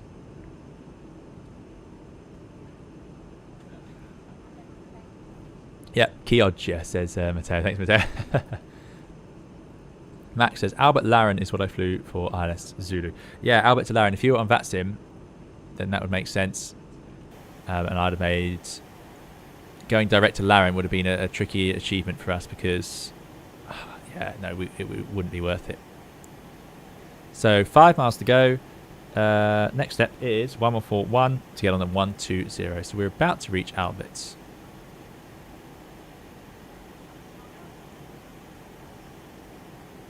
Not sure why we're not appearing there. Sven W, thank you very much for your €5 donation. Really appreciate it, Sven. Sven says, thanks for all the tutorials. Really got me into flight simming. That's great to hear, Sven. I'm really glad. Thank you so much. I hope you're doing well. And thank you for coming along and donating towards the channel. Really appreciate it, Sven. Very kind of you. And yeah, great to hear that people being able to get into flight simming thanks to the videos. It always makes me so happy. So thank you very much, Sven. I hope you're doing well in wherever you are in Europe. Ryan Lee says, what was your experience of the Logitech 3D Pro? I'm thinking of buying because it's cheaper than a lot of joysticks. I had the Logitech Extreme 3D Pro for many years, and I really liked it.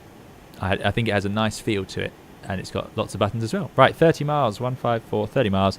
So now we're going on to heading 120. Why aren't I appearing on there? 1141. Course 120. There we go. So we're going to intercept the 120. There we go. We're appearing now. And that's, see, this not ready to scale. Now we're doing that to 17.4. So we are 44 miles from Chioggia. So let's go to VOR lock. Intercepts the 120 inbounds from our chart. That is the 120 down to 5,000 feet. Oh.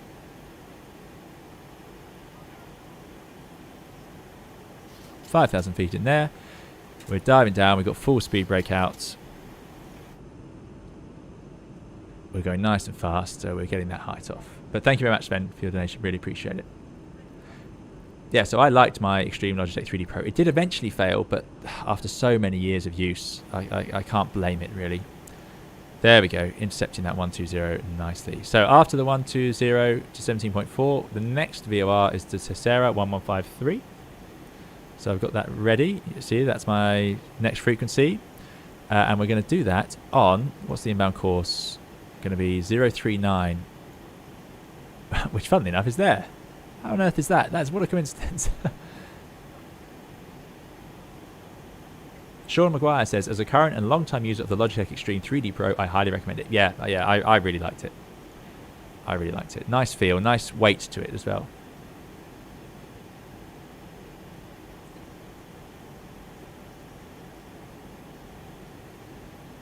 Good evening, Aziz. Ariel says, what's the reasonable vertical speed to avoid passengers getting sick? Well, as long as you don't do it suddenly, you can do, this is, what are we doing, 3,000 and a bit. There's no problem. They won't notice. It's when you do it suddenly, where you suddenly push the nose down, that they'll feel it. So yeah, so this is, it's hard to say. You could do 5,000 feet per minute, but as long as you reach it gently, they won't really notice. It's more the pitch angle that would become the problem. But up here, you know, this isn't a problem. Someone walking to the front galley to use a toilet might feel it. I'm not sure we had a front toilet in this plane. No, it must have done. Those are some serious speed brakes. You can get quite good deflection of them. The Airbus doesn't do quite that much, but you do get more on the Airbus.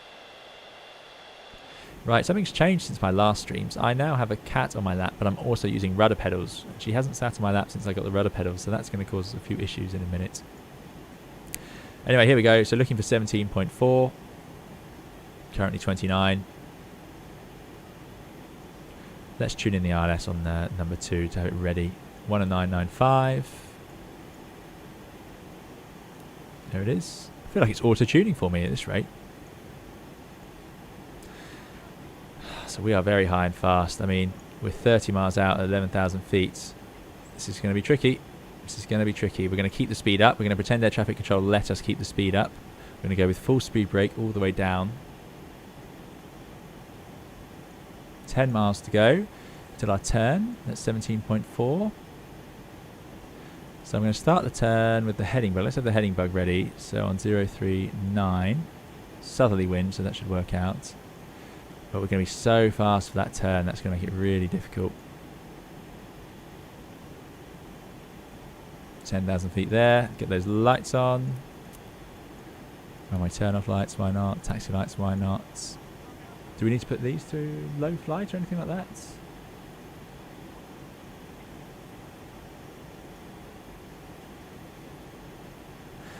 Oh, what we do need to do, now we're getting close to landing, is landing, set bugs, and it's reset. So what's our VREF is 131, so we want to approach at about 141. We always add at least 5 in the Boeings, I understand. So 136 to 141, something like that.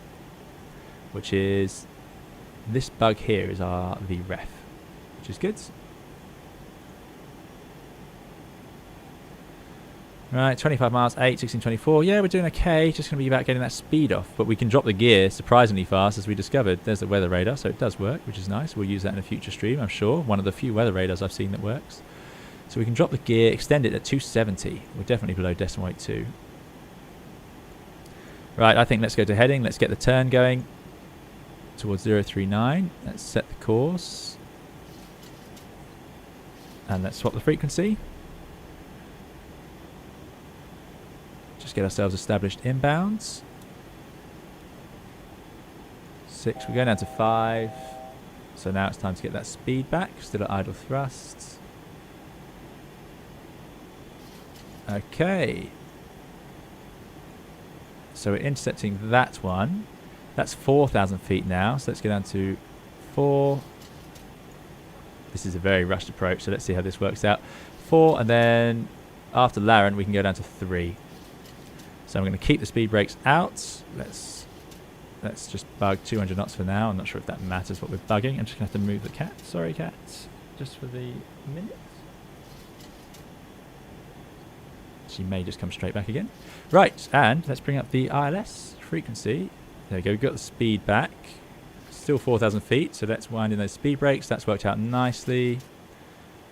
And now we need 109.95. Swap that over. There's the ILS. Start adding some power. Don't want to stall now. Let's go to auto approach.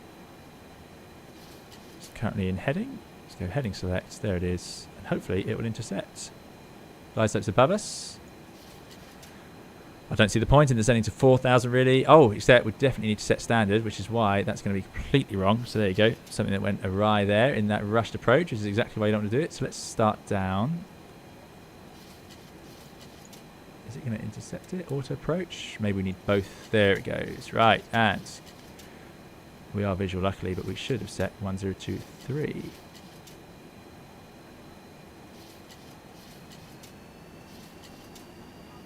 2, 3. Get a bit of power on. Let's get the flap 1 out. 1023. Yeah, very bad. Very bad. Airbus makes that so easy because it immediately highlights the issue to you. And now our altitude should check properly. So let's have a look. Don't know why it has the test in me. We're not using that. 9.4. We should be at 3,000 feet. That's what we'll be looking for. 200 knots. A bit fast for the ILS. So let's slow down. Low ignition to land, says Andy. There we go. So we'll have low ignition on there. Thank you. Flaps to 2. And we can do that at 230 knots. Which we are. Flaps to 2.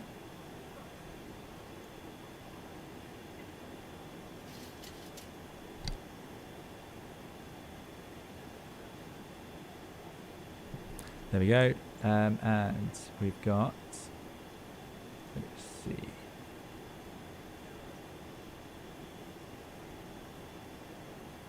Yeah, working out. I think now we come down the glide slope, we should be flaps 10. Yeah, we can see the speed still creeping up. So let's get those speed brakes out. And flaps to 10 at 210. So let's get those flaps to 10.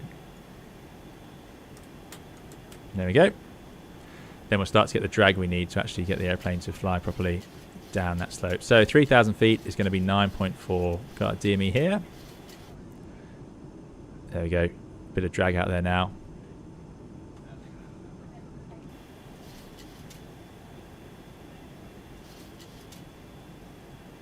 One knots, flap 5. Yeah, we're a bit faster than that. 10 miles out, doing 180 knots. So we're okay in my mind, speed-wise. We're going to check the altitude now. So there it is, just after 10D. We should be at 3,000 feet, which is going to work out. And we've got flaps 10, so we're getting a bit of drag out. I think we can get those speed brakes start to come back in. Next flap is 15,195, which we're well below. So let's go to 15. Bring the speed brakes in. Start to add a bit of thrust.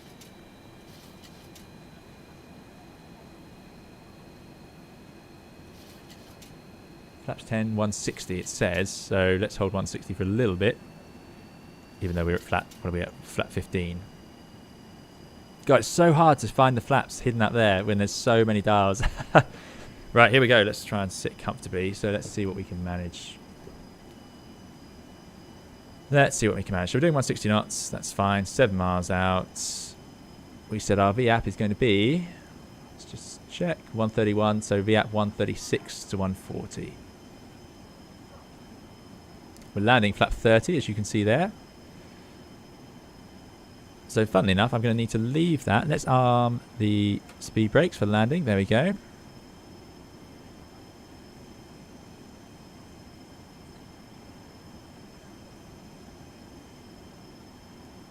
Six miles. I think that's enough. Let's put the gear down.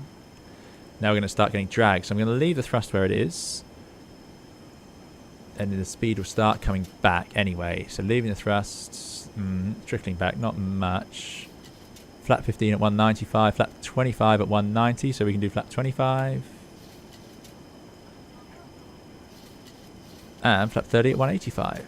So I think let's just go to flap 30. We're going to need more thrust. Look at that speed washing off. So 140-ish. Reasonable approach speed. Let's see what we can manage. Right, I think we're getting there.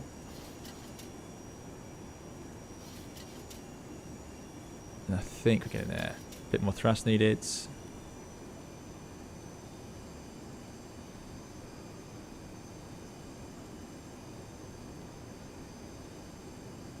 Okay. Well, there we go. So we've got the gear down. We've got the auto brake set. We've got the flap at landing flap of 30. And we are stabilised at our V approach. A bit more thrust needed to keep it there. There we go. Okay, let's give it a go. Yeah, definitely a rushed approach there. It's amazing the capacity it takes doing the VOR, so that's something to learn for next time, definitely. Alright, let's give it a go. Good luck, Ryan Lee, thanks for coming along. So we haven't got the flight directors on anyway. I didn't find them particularly useful. We haven't got auto thrust to disengage, wasn't there. Now I need to remember that every change I make now is going to change the trim. You can hear even the airplane running its trimmer constantly. So here we go then. Autopilot off and press it again to silence it. Let's just try and hold it. It's a fast approach speed for this little aeroplane, definitely.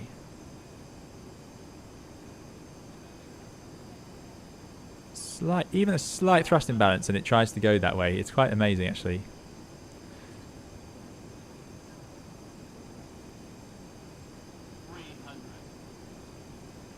Keeping that vertical speed steady. Probably a tiny bit high there. Oh, there's the middle marker. You don't see those used anymore, but they would have probably been around a lot more when this airplane was flying. Take off the thrust a little bit if we're high, otherwise it just accelerates and pitches up.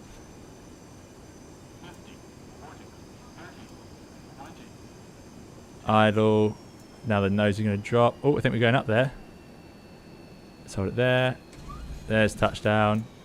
Oh, 2 touchdowns maybe. Reverses. We'll find out. Might have been 1 wing. And there we go. Let the brake take the strain. Not going to stamp on the brakes for that exit. Yeah, so different. It's so different trying to land it with all the different pitch power couples and so on. So I took the power off probably a little bit late there. Let's go for manual brakes. Auto brake disengaged. Slow right down. Here we go. And let's get on the nose wheel steering till it'll make it easier. I'm always looking for a ground speed indicator, but you just got to judge it on this one. Thank you very much, Klaus, for your 45 Danish krone donation. Really appreciate it. Klaus says, good fun as always. Thanks a lot. You're very welcome, Klaus. And he says, check, close, hold. Yeah, that would have worked better. What did it say? 168, was it? There we go. That's reasonable enough. Although I'm going to say it was probably not a very textbook landing. But let's go off the runway, go over and park up, and then we can have a nice replay. So thank you guys for coming along.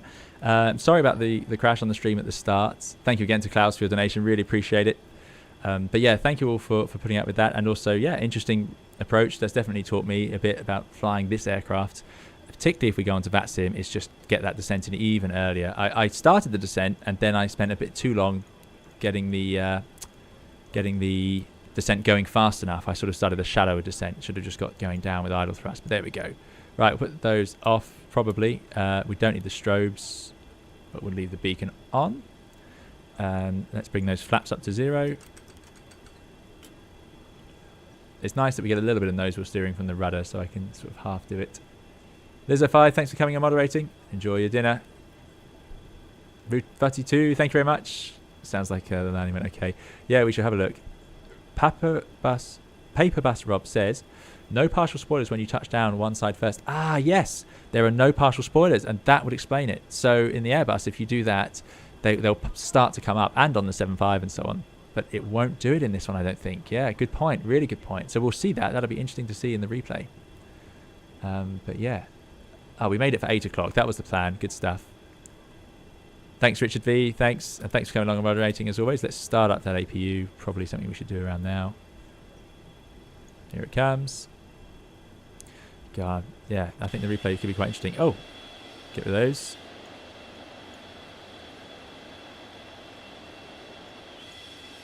And if the wind loaded in like it said it did, possibly a hint of a tailwind, wouldn't make too much difference, but there we go. It's very twitchy on the nose wheel. I find that the nose wheel tiller is so sensitive. You're very welcome for all the live streams, Lydia. Thanks for coming along. Ebos, glad you enjoyed it. Yeah, we'll be back in the 7.3 at some point in the future, don't worry. And hopefully this is the first step in me being brave enough to try the Zebo mod. I know I've been asked before. Charlie says, sorry for the late arrival, but it was a good bit I've seen. Glad you enjoyed it, Charlie. Thanks for coming along. No problem at all. And it'll be fun to see those reverse thrusts, actually. Kay would like the Airbus next time. Yeah, we'll be back in the Toliss soon. I appreciate it's probably been a little while, actually, since we've done the Toliss. Let's go pick a stand that we fancy. Raymond Noodles, thank you. Again, we'll see. I suspect that we'll find that, yeah, that's a really good point by Paperbus, that, yeah, those spoilers won't have come up for us. Paddy, glad you enjoyed it. I enjoyed it a lot. This was good fun. Good fun. I love trying out these different things. And like I say, I've done about 2 landings in this so far. And it's, you know, the 7.5, I found I loved the 7.5. As soon as I landed it the first time in X-Plane, it just behaved exactly as I expected it to. This has been a completely different story. It's required... I've been probably overthinking it a little bit.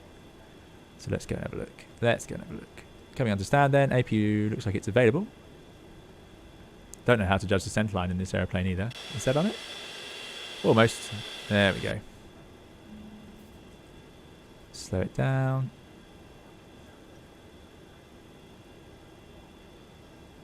Yeah, good fun. I really like this add-on. I have to say, it's really nice. Set the parking brake. Right, so probably being a Boeing, we're going to have to do this. Swap over before we do anything else. Automatic in the Airbus, of course. And now, engines going off. Seatbelt signs off. Probably supposed to turn off all of these things as well. For some reason. Fuel pumps, I suppose. I'm sure there's loads of things I'm missing there. Actually, position can stay on, but anti-collision can go off. And there we go. Right, guys, thank you so much for coming along. I hope you all enjoyed it. And yeah, really great. We've had a really good time. Thank you for all the donations as well. Incredibly generous, you guys. Thank you so much. And thank you for sticking with it during the blackout we had at the start. Now what we're going to do is we're going to jump into replay. Always good fun. There's those reversers. So what I was saying was they've actually angled these reversers like this so that it blasts around, because before it was going underneath too much and it was just lifting the airplane off its wheels. And that's where we get most of our stopping power from. It's the brakes and the wheels. So we need the weights to be there. Right, let's see what happens. Bit of an overflare. I think we even went up for a second.